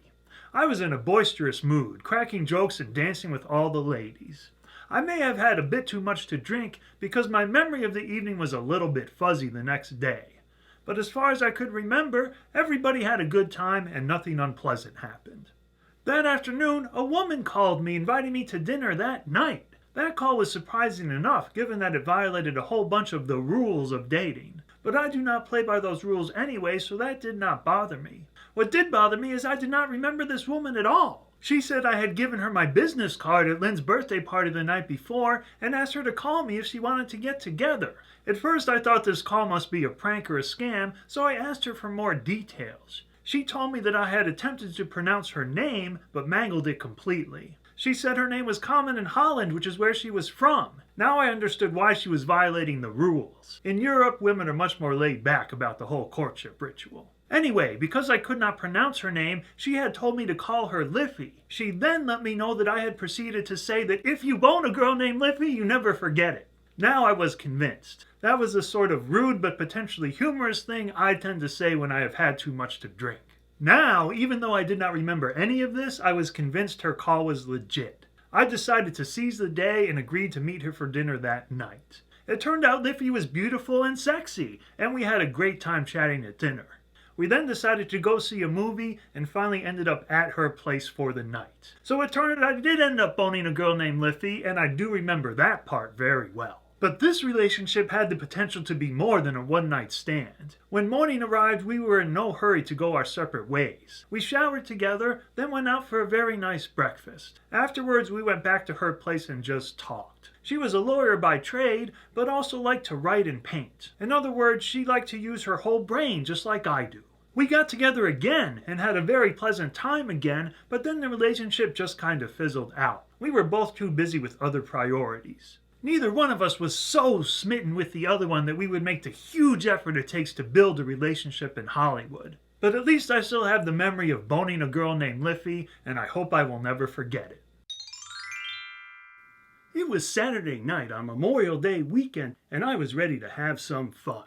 I caught a ride over to Beechwoods, an upscale night spot a few miles down the road. The place was packed with hotties that night, but I ended up hanging out with a plain-looking chubby girl named Carrie. She was both pleasant and intelligent, and we had a very nice conversation. But that night, I was in the mood for more than conversation. Carrie protested that she was old-fashioned when it came to physical intimacy, and in fact, had not lost her virginity until age 26. I told her that I understood, but that wouldn't stop us from finding a quiet corner and getting to know each other better. Carrie gave in to temptation, left her friends at the bar, and joined me for an extended makeout session.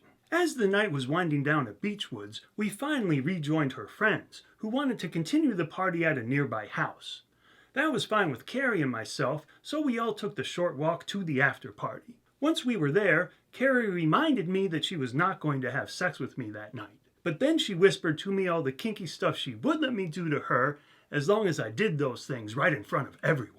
I won't go into any more details, but let's just say that Carrie became the center of attention for a while. Eventually, though, the after-party wound down. As 5:30 a.m. approached, we all headed back to Beechwoods to say our final goodbyes. I made sure to get Carrie's phone number so that I could fulfill even more of her kinky desires. But then, things went downhill fast. Because it was so late at night, and I was miles from home, I asked them if they would drop me off closer to my place. I did not think my request was all that unreasonable because it was maybe 3 minutes out of their way.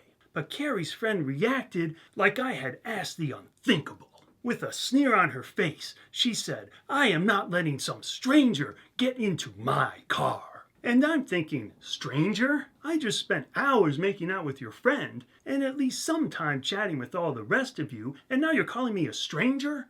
Like this was all some plot to carjack you?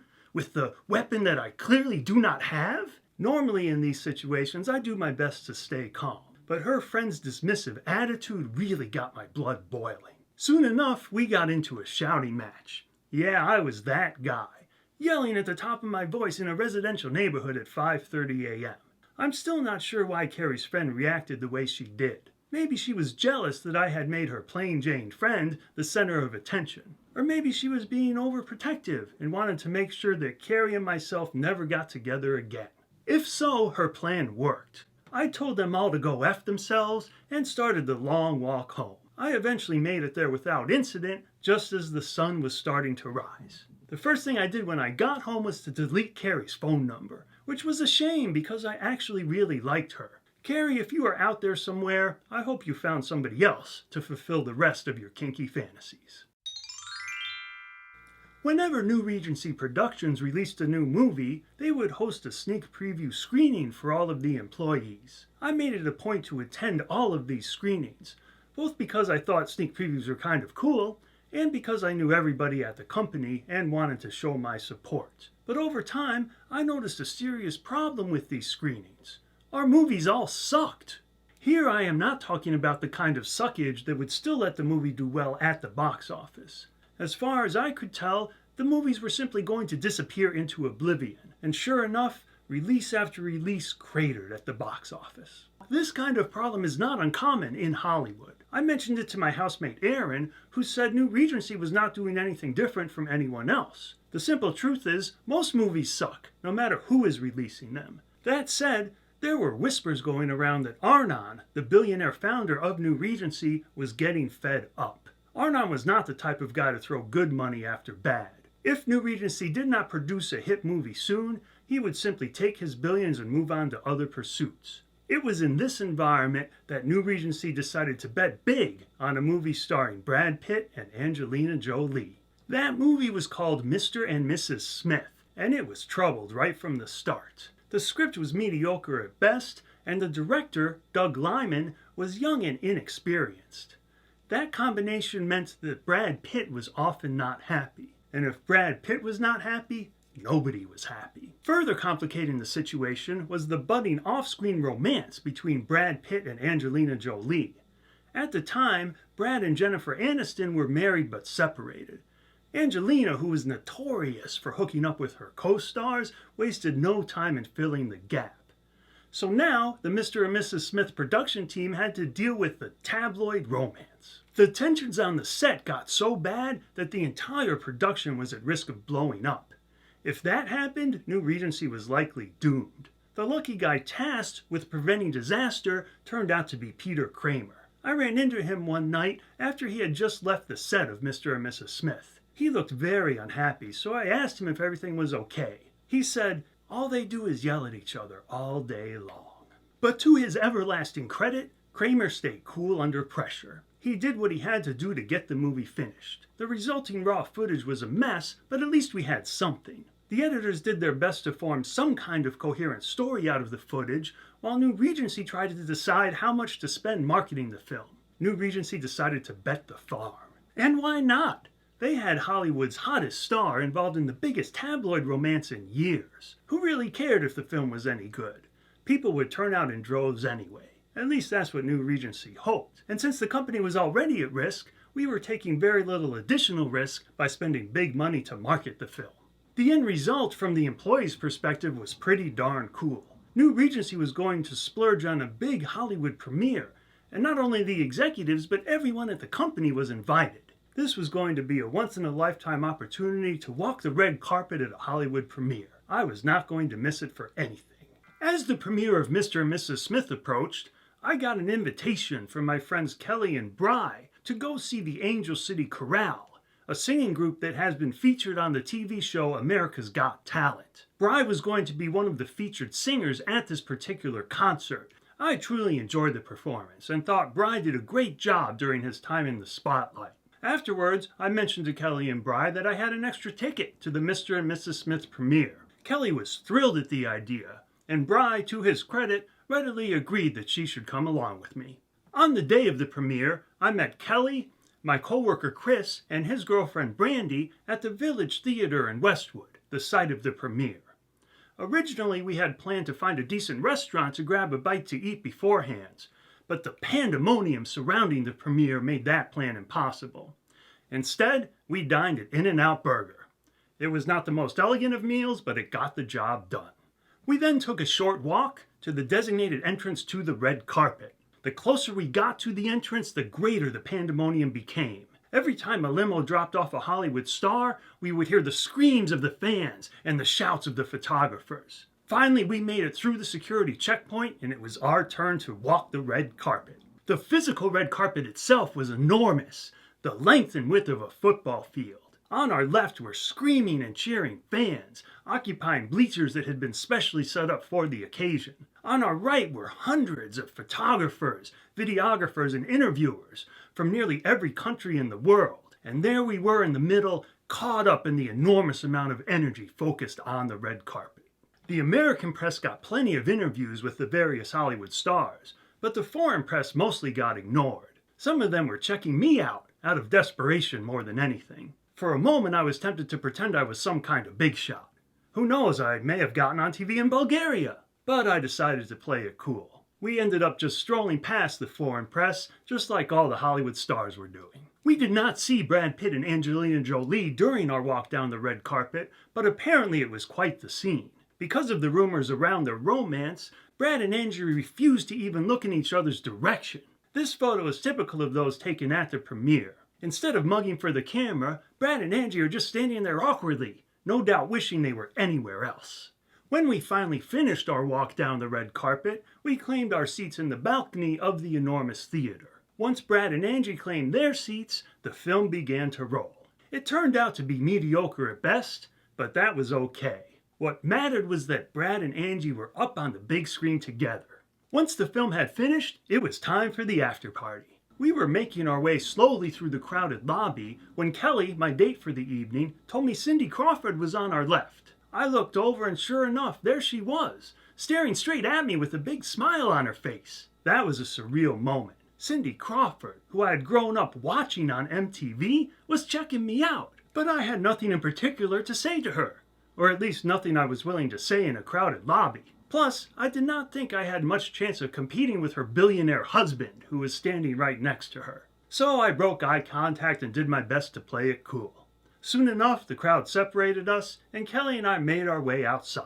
We still had a bit of a walk to get to the Hammer Museum, which was hosting the after party. Near the theater, the fans were still cordoned off, but after a while the crowd disappeared and there was only the occasional security guard. For a while we were walking right next to Carrie Fisher, another icon from my youth. When she stopped to sign an autograph, a sudden frenzy broke out. The professional autograph hounds descended from all angles, flipping through their carefully organized stacks of memorabilia to get to the Carrie Fisher section. We soon left the madness behind, secure in the knowledge that even though we were not as cool as the celebrities, we were definitely cooler than the autograph hounds. The after party itself was no expense spared, with multiple stations serving up the finest in food, drink, and desserts. Waiters brought around splits of champagne with little funnels put in the top to make them easier to drink. At first, the Hollywood stars were all easily accessible, but as usual, I just had nothing in particular to say to them, so I mostly hung out with my own circle of friends and enjoyed the scene.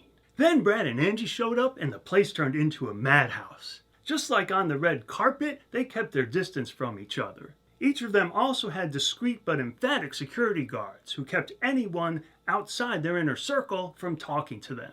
But people could still get close, and two human whirlpools quickly formed as dozens of people circulated around and around them. At first I was inclined to stay away from the madness, but then I decided to seize the day and dive right in. Kelly gave me her camera to borrow, and I stayed alert for the opportunity to snap a photo or two. I was able to take this photo of Angie deep in conversation. She was just as beautiful and charming in person as up on the screen, although she did look a little bit drawn by this point in the evening. As for Brad, it's hard to find anything bad to say about his appearance. Seeing movie stars in person is usually disappointing because they are rarely as impressive in real life as they are up on the big screen. But Brad Pitt was the exception. That night he was the epitome of masculinity. In this photo, he's wondering why the second best looking guy in the room is taking his picture. All things considered, the Mr. and Mrs. Smith premiere was a magical evening. The magic continued at the box office. Brad and Angie's off-screen romance had made the whole world eager to see their on-screen adventures. The movie made $186 million domestically and $478 million worldwide, thereby saving New Regency Productions from oblivion. New Regency had captured lightning in a bottle. While I was living at the bachelor pad near Venice Beach, I enjoyed walking along the beach late at night. Most nights I had the beach to myself, but sometimes there would be other people around. One night, I encountered a group of young adults who were wondering if it was okay to take off their clothes and go for a swim. I told them not only was it okay, but that I would be happy to lead the way. They encouraged me to prove it. What could I do but get naked? As I was doing so, they told me they had just arrived from the Midwest and were eager to swim in the ocean for the very first time. There were 4 or 5 guys in the group and one very attractive young lady named Brandy. The guys quickly joined me in getting naked, but Brandy was more reluctant, so I did my best to make her feel comfortable with the idea. Finally, Brandy decided to strip off all her clothes. She flounced into the ocean completely naked, then ran back and forth through the shallow water along the shoreline. After getting her exercise for the evening, she ended up next to me and we chatted for a while. But then a large wave appeared out of the darkness, headed straight towards us. I quickly positioned myself to catch Brandy, doing my best not to grab any sensitive body parts in the process. But now that the surf was rising, it was time to head back to shore. I continued chatting with the group as we got dressed, then we said our goodbyes and I simply headed home. I had done my part to broaden the horizons of the younger generation, and that was enough adventure for me. In fact, I was starting to think about ramping down my adventures in general. The whole alpha male gig had been fun, but I was feeling the need for something more substantial. So the next time I headed over to Beechwoods, it was with a different mindset than in the past. Instead of looking for a hookup, I was looking for a relationship. And I found it, with a woman named Louisa. Like myself, Louisa had a job in Hollywood, working in post-production at Sony. We shared a passion for life that was unusual even for Hollywood. That night we spent a long time talking, but we were not about to stop there. Louisa was naturally frisky, just like myself, and we ended up making out at the bar. Then when the bar closed, we ended up making out outside the bar. Finally, it was time to wrap things up. We made plans to meet for brunch the next day. Then she and her friend dropped me off at the bachelor pad. I burst inside and announced, "I just met this amazing woman." My housemates got a kick out of that, given my previous attitude. But I really felt like Louisa and I could have something special. The next morning, I headed out to Malibu to meet Louisa for Sunday brunch. We enjoyed an excellent meal, then headed over to Broad Beach for an early afternoon stroll. Then we headed back to my place for some quality private time. Louisa did not feel ready for sex, but I was in no particular rush, and we found other ways to keep each other entertained. Later that night, we ended up strolling on Venice Beach, and once again Louisa got very frisky. As far as the relationship went, all the lights were green, but it did not take long for yellow lights to start popping up. Over the next several weeks, Louisa and I continued to spend time together, but I was having trouble getting her to open up about her personal life. Whenever I asked about her living situation, she would give me vague or contradictory answers. I could not help but wonder if she was looking at me as an escape hatch from some kind of difficult situation. In the meantime, we could not seem to click in bed. Every time we had sex, it was uncomfortable. In fact, I would have to characterize the sex as bad, and to my mind, there is nothing more overrated than bad sex. I'm still not sure why we had so much trouble. Neither one of us seemed to have any obvious hang-ups. It was just that when one of us wanted to zig, the other wanted to zag. I'd like to think that we could have worked through those kinds of issues eventually, but the relationship continued to get stranger and stranger. Then, one day Louisa called me, told me she had given away all her stuff, and asked if she could move in with me. That idea was a complete non-starter for all sorts of reasons. At that point, I realized I had to let Louisa go. I had been working hard on my screenwriting for over 5 years, and the time had come to submit one of my screenplays to New Regency. The result was a clear pass. Shortly after I got the bad news about my screenplay, I ran out of money. But then a blast from the past came into my life: online poker. The online poker boom had continued unabated, and there was no doubt in my mind that I could be a long-term profitable player. The problem was the volatility. I searched online for a solution to this dilemma and eventually stumbled across the website 2plus2.com. I gravitated towards a forum called STTF, short for Single Table Tournament Forum. In that forum, they had cracked the code for how to make big money playing online poker while also controlling the volatility. The key was to play multiple tournaments at once. I gradually added more tables, and with practice, got to the point where I could make multiple correct decisions per second for hours on end. Those changes raised my win rate to $50 per hour, which dwarfed my pay at New Regency. Now I was seriously considering quitting my job. But before taking such a drastic step, I wanted to set up a dry run. I arranged to take 9 days off from work, and 9 days later, I had made a profit of $4,500. My first day back to work, I gave my 2 weeks' notice. My life was not all sweetness and light. Playing 8 tables at once was stressful, isolating, and exhausting. The same could be said of screenwriting, my other main pursuit. That said, I did not have much to complain about. I was making truckloads of money by sitting in front of a computer and clicking buttons. Poker players belong in Las Vegas, as Irie Guy liked to say. Irie Guy was the screen name of one of the most respected posters on the 2plus2 forums. In this case, his reasoning made perfect sense to me. By living in Las Vegas, I could take advantage of all sorts of poker-related opportunities that simply were not available elsewhere. As for my screenwriting, I had an agent in Los Angeles and could travel back and forth easily. By moving to Vegas, I could also lower my taxes. Unlike many online poker pros, I kept detailed financial records and paid my taxes in full.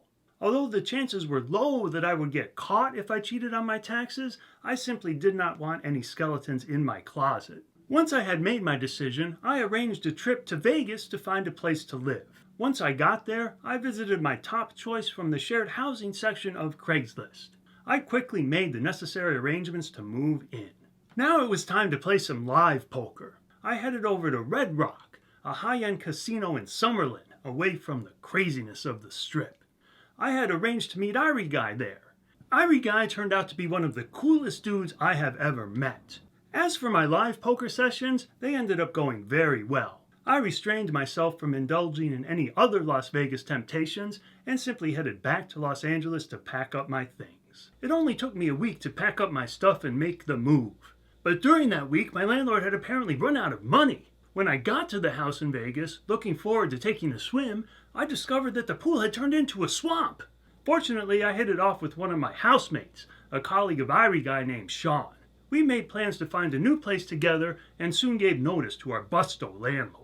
In the meantime, to officially welcome me to Las Vegas, Irie Guy invited me to a strip club. I agreed to join him, even though I had never been a fan of strip clubs. The female body was far from a mystery to me, and the artificial nature of strip club interactions made them generally unappealing.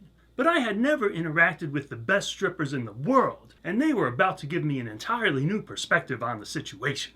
Irie Guy was a regular at the high-end Vegas strip clubs. He knew the best places to go and the best dancers at those places.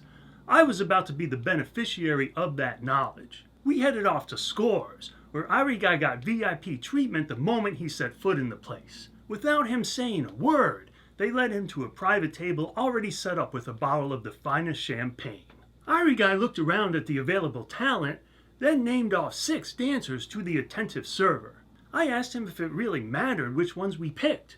Irie Guy just smiled and assured me that it definitely mattered.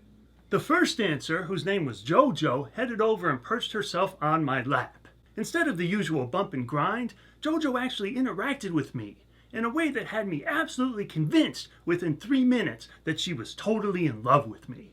I still don't know how she did it, but it definitely worked. After the lap dance ended, I looked over at Irie Guy and said, "Wow." His smile got even broader. He knew I was beginning to realize that all exotic dancers are not created equal. In the meantime, 2 more dancers had shown up, one for him and one for me. My second dancer was just as good as JoJo. Then a third one showed up, who was maybe 1 notch below JoJo in the second one, but still a master at her craft. Now Irie Guy told me that it was time for me to decide which one I liked best. Maybe it's because of her girl next door vibe, or maybe it's because there is nothing quite like your first time. Either way, JoJo was my clear choice as companion for the evening. My decision pleased Irie Guy to no end, because JoJo was best friends with Malia, who was Irie Guy's choice of companion for the evening. Irie Guy raised his glass of champagne towards me and said, "This is the life. Am I right?" I raised my own glass of champagne in agreement, but inside I was not so sure. Irie Guy had recently promoted Malia from favorite exotic dancer to girlfriend. I was free to promote JoJo to girlfriend right away. JoJo made it clear that she was very open to the idea. And I had to admit, the 4 of us would make quite a team. But could I put on blinders and pretend that JoJo was actually in love with me? Or was love just a quaint, old-fashioned concept that I should leave behind now that I was living in Sin City? JoJo and the nightclubs would have to wait because the World Series of Poker was in town. The top online pros from all over the country and world were rolling into Las Vegas. One night, Irie Guy arranged a dinner for 30 of the best single-table tournament players in the world. I took a few moments that evening to look around and relish the scene. It is rare that you get to spend time with people who are the best in the world at something, and even more rare if you happen to be one of those people. The next day, it was time for my first World Series of Poker event, which had a $1,500 buy-in. I doubled up a couple of times and had a healthy stack when the tournament got down to 600 players. But then 3 top TV pros all got moved to my table. They proceeded to dominate the action at the same time I went completely card dead. But with a couple of well-timed moves, I was able to sneak into the money before I busted out for a profit of $775. But that profit would end up being the highlight of my World Series of Poker experience. I could not win showdowns when it mattered, and never got a glimmer of the sort of deep run that could have earned me a sponsorship or a financial backer. Some of my friends were having better luck than me. But nobody made a deep run until the usher, whose real name was Alan, final tabled the $5,000 pot limit hold'em event. He would sit down at the final table as the chip leader. As his opponents kept busting out, our cheering section got rowdier and rowdier. Finally, Alan got down to heads up, just one player away from a coveted World Series of Poker bracelet. Then a big pot developed. When they flipped over their cards, we got the bad news. Alan had been semi-bluffing. We all cheered for a miracle card, but it did not show up. Alan had finished second, but he got a very nice consolation prize in the form of $280,000. Alan was now obligated to treat his crew to a night out at a strip club. The tab for the night came to over $40,000. It seems completely ridiculous to spend that amount of money in one night. But at the time, the sky was the limit. Alan ended up traveling the world, playing poker at luxury resorts. In the meantime, the online games had gotten tougher. But with no other career options, I had little choice but to continue to grind away to rebuild my bankroll. That turned out to be more of a challenge than I anticipated. The United States Congress passed the Unlawful Internet Gambling Enforcement Act, or UIGEA. The effect of the bill's passage was immediate and devastating to online poker pros. It was time to find a normal job. Fortunately, I received a very kind offer from Irie Guy's father, nicknamed Skipper Bob. He would allow me to live rent-free in his Orange County home until I could get back on my feet. I gratefully accepted his offer and made plans to move back to Southern California. Before I left Las Vegas, I arranged for a job interview at a Beverly Hills entertainment law firm. The day after I arrived at Skipper Bob's house, I drove to the interview, which went very well. They made me an offer and told me they wanted me to start right away. 1 week after arriving at Skipper Bob's house, I both started my new job and started paying rent to Skipper Bob. Even better, he set me up with a staking deal that gave me risk-free entry back into the online poker world. My day job and long commute took up all of my weekdays, but I continued to play online poker on the weekends. I took advantage of my staking deal with Skipper Bob to play a series of high-buy and multi-table tournaments. I took clear first in one of the tournaments. Flush with cash for the first time in a long time, I paid my own way into a tournament the next day, and I won that one as well. I did not have to think very hard about my next move. The long commute into work made it a very easy decision for me to give my 2 weeks' notice when I got to work Monday morning. My plan was to continue to live at Skipper Bob's, playing poker and working on my screenplays, just like I had been doing in Las Vegas. I would also try to have some fun along the way. I started off by catching up with my friends Kelly and Brian, who were hosting a picnic at the polo field at Will Rogers State Park in Santa Monica. Of course, we played frisbee instead of polo. Then I took a drive to Las Vegas to catch up with Irie Guy, Sean, and the rest of the crew. It turned out to be a mellow trip.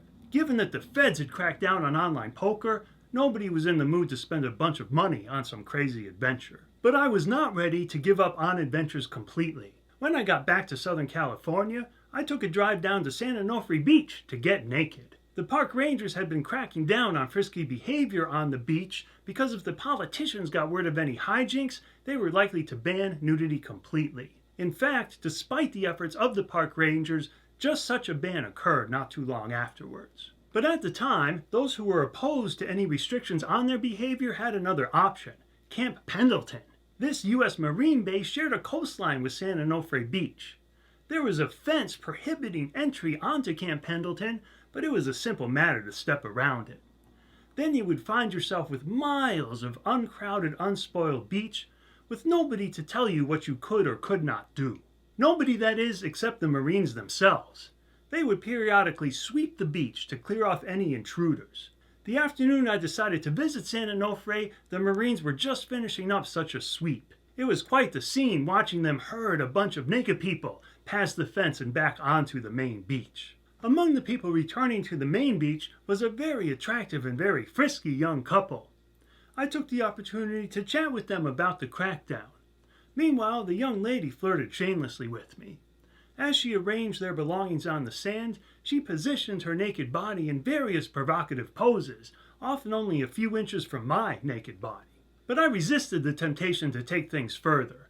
The beach was crowded from all the returning nudists, and I was in no mood to make a spectacle of myself. Meanwhile, the San Onofre Rangers might very well be on the lookout, and I had no interest in an expensive ticket or a court date. So I said my goodbyes and headed back to a less crowded part of the beach. Later, as the sun was setting, I decided to head over to Camp Pendleton myself to see what I could see.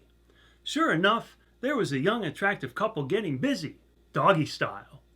As I strolled past, the young lady in question stared at me wide-eyed the entire time. I was not sure if she was inviting me to join in, but I decided not to try to find out. I did not need the U.S. Marines all up in my business. My poker bankroll had been seriously depleted, and I was once again in danger of going busto. I finally got some good luck at the poker tables. I went out to celebrate, wondering if my good luck would continue. I started the evening at the area's best sushi bar. As I dug into my first serving, a smoking hot 5'11" blonde walked in the door. She took the seat right next to me, and naturally enough, I struck up a conversation with her. I soon found out her name was Elizabeth. She had been born in Denmark, and she really liked tall guys. Apparently, Denmark is full of tall people. In any case, her boyfriend's name was Robert, and he was also tall. As I was chatting with Elizabeth, Robert was chatting with the hottie next to him, whose name was Sheeta. Once we all got to talking, I found out Sheeta was distraught because her relationship with some Wall Street guy was falling apart. The sushi bar was closing down, but we all decided that Sheeta needed further consoling, so we headed to the brew pub next door. Robert and Sheeta ended up deep in conversation again, so I had no choice but to keep Elizabeth company. I soon found out that she was a former exotic dancer who enjoyed posing naked for photos. That meant I definitely wanted to get to know Elizabeth better, and it did not take long before we were making out. As for Robert, he was not concerned about Elizabeth because he was making out with Sheeta. But we ended up getting interrupted anyway because Sheeta wanted to make out with Elizabeth. I was more than happy to loan her my spot. After the two young ladies made out for a while, Sheeta decided it was time for her to leave. Robert graciously offered to walk her to her car. In the meantime, Elizabeth and I started making out again.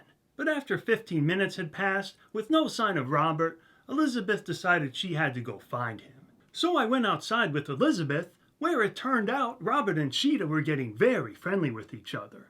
I won't go into details, but I figured if Robert and Sheeta were doing a certain activity, it would be okay if Elizabeth and myself did the same activity. Sheeta eventually decided she wanted more privacy and led Robert around the corner of the brew pub. In the meantime, Elizabeth and I cooled things down and got to talking. She told me she had a $30 million trust fund that she would receive as soon as she got married. Robert did not know about it because even though they had been together for 10 years, she knew she never wanted to marry him, so she never brought it up. Now she was ready to leave Robert, find a new man, get married, and have kids. Now I wasn't sure whether to actually believe Elizabeth, but I could certainly imagine worse fates than being married to a smoking hot ex-stripper worth $30 million.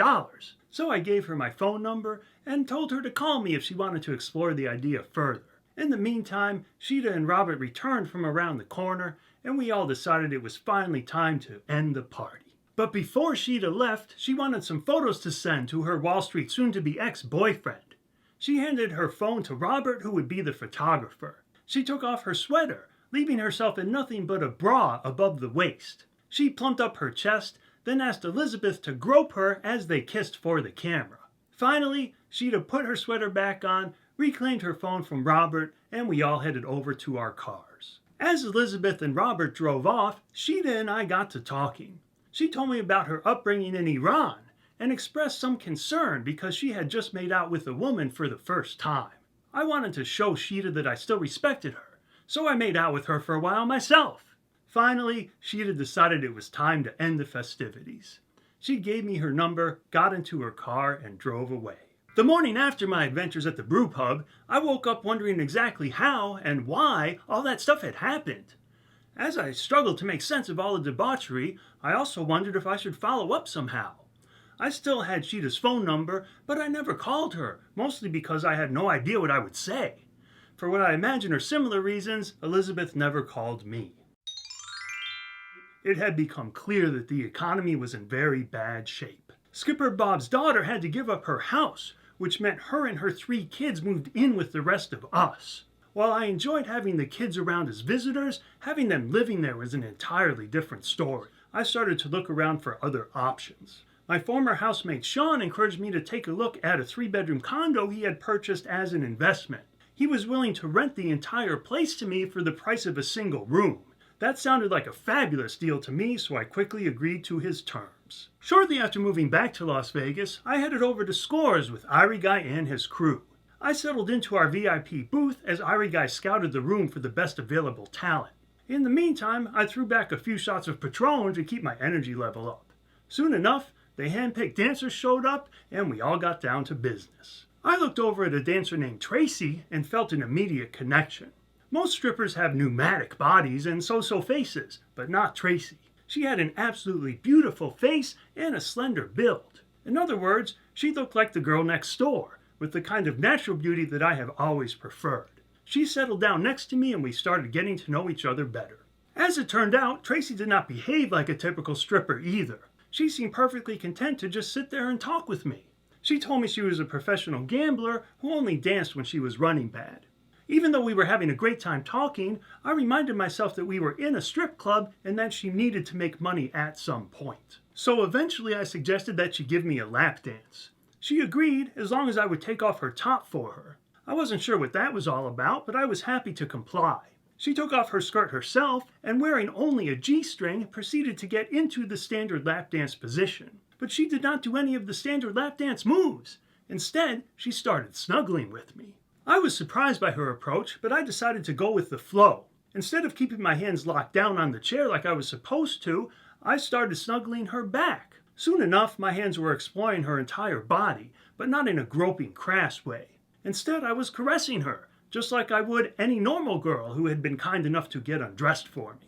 When the song ended, she settled herself into my lap without putting on any of her clothes. She did not suggest another dance or try to upsell me to a private room session. Instead, we just chatted for the next 15 minutes, like it was the most natural thing in the world. It had already been my best strip club experience ever, and I had only invested $20, which she had not even asked for yet. Finally, I suggested that we head up to the VIP room. She agreed, put her little outfit back on, and led me up the stairs. I will not go into detail about what happened in the VIP room, but we got intimate in ways that a stripper definitely is not supposed to. We even committed the most forbidden act for any stripper, which is kissing. Lots and lots of kissing. Finally, worried that I was running up some horrendous tab, I called a halt to the festivities. We agreed that we had made it through 6 songs, although neither of us was really sure. In any case, we headed out of the VIP room, and I gave the door guy my credit card to settle the tab. But there was some kind of issue with the credit card, so we had to wait up on the balcony for it to get sorted out. While we were waiting, I suggested that we do some ballroom dancing, because Tracy had mentioned it as one of her interests. I don't really know how to ballroom dance, but I was able to fake my way through it, and somehow, in the most unlikely setting, it became a magical moment. Finally, the floor guy waved us over and told us the credit card issue had been sorted out. Tracy and I took the opportunity to exchange phone numbers. Then, she immediately cashed out from the floor guy, took her share of the cash, walked me downstairs, and settled into my lap again. Now I did not know what to think. Could I really have found true love in a strip club? I was not so sure about that idea. Even though she had not been trying to sell me dances, she could be focusing on the more lucrative position of girlfriend. Other exotic dancers had used that strategy successfully on many of the guys in Irie Guy's circle, including Irie Guy himself. Those guys all thought I was crazy for worrying about Tracy's motives. To them, relationships always involved trading money for sex. Dating a stripper simply brought that trade-off to the surface. Then you could move forward from there to find out if you were long-term compatible. In the meantime, you got to spend quality time with a beautiful, sexy woman. What was the downside? But I remained unconvinced. Neither money nor sex were all that important to me, and my most fulfilling romantic relationships had not involved that sort of trade-off. The next day, I woke up to the most beautiful snowfall I have ever seen. There was absolutely no wind, and the snowflakes were enormous. They slowly drifted down from the sky, covering everything in a fluffy layer of powder. and it went on for hours. Las Vegas ended up getting 2 inches of snow, which was unheard of. If I had needed a sign, I had gotten one. Tracy texted me during the snowstorm, and after we caught up, I told her I would call her later. But I never made the call. Given how we had met, I felt like I could never really trust Tracy's motives. Maybe that reasoning makes sense, or maybe it was just an excuse to avoid any sort of entanglement. In any case, life would soon provide me with a distraction from my relationship woes. I had been playing in the side games at the World Series of Poker for several weeks. One night, I got on a true hot streak. After just a couple of hours of play, I was ahead $5,000. I decided to head up to the Voodoo Lounge at the top of the Rio. I was in a great mood and I had money to spend. That combination meant that it was not long before I made some new best friends. We had a great time dancing, chatting, and drinking. After a while, my new best friend suggested that we continue the party elsewhere, and we headed over to Dre's after hours. There was a huge line at the door, but I knew how to handle that situation. I approached the velvet rope confidently, pulled out a huge roll of Benjamins, and peeled 2 of them off. For $200, my new best friends and I got to skip the line entirely. I had a great time partying with my new best friends, but eventually they decided to leave. But I was not ready to call it a night. When some random woman came up to me and rubbed her hands all over my body, I assumed she was just looking for some action. But she was actually looking for some cash, and she found it very quickly. I immediately contacted the security staff at Dre's, and although they were sympathetic, they explained that there was not much they could do. Even if her camera had been trained on us, it was very unlikely that it could find anything useful on the dark, crowded dance floor. I realized they may have gotten a piece of the action for looking the other way, or a finder's fee for pointing me out to the pickpocket. But none of that really mattered. Even if the pickpocket had been standing right in front of us, it was still my word against hers. She may have handed off the cash to a Confederate right away, but even if she still had the cash, there was no law against that. If the pickpocket was as professional as she had seemed, she would have all sorts of cover stories and alibis lined up. Meanwhile, I had nobody to back up my story. As for the police, going to them would be even more hopeless. There had been no violence and no injuries, and the cash was untraceable. I would just be one of thousands of pickpocket victims with no hope of getting my cash back or seeing justice served. As I stood there at Dre's, all of these thoughts ran through my mind very quickly. I knew how the Las Vegas game was played, and I knew that this time around I had lost. There was nothing I could do but catch a cab back to the Rio as the sun rose over the horizon, hop in my car, and drive home while pondering my life choices. Later that day, when I told Sean what had happened, he was surprised that I was not more upset. But to my mind, it was easy come, easy go. I had never won that much money that quickly before, and it affected me very strangely. Intellectually, I knew the money was real, and I had plenty of uses for it. But emotionally, it never really felt like mine. As I told Sean, I probably would have blown it on something stupid anyway. In any case, there was nothing I could do about it. So I simply got back to the poker and screenwriting grind. But the fate that awaited me there felt much worse than getting robbed. As far as poker, my luck ran out at the World Series of Poker, and I quickly blew through my remaining live poker bankroll. That meant I would have to return to the online poker grind. But the news was no better there. The methods for moving money around were getting shadier and shadier, while the games themselves were getting tougher and tougher. Long break-even stretches were now the rule rather than the exception. I still had a 5-month cushion for my living expenses, but it was time to seriously consider other ways to make money. Meanwhile, the news out of Hollywood was equally bad.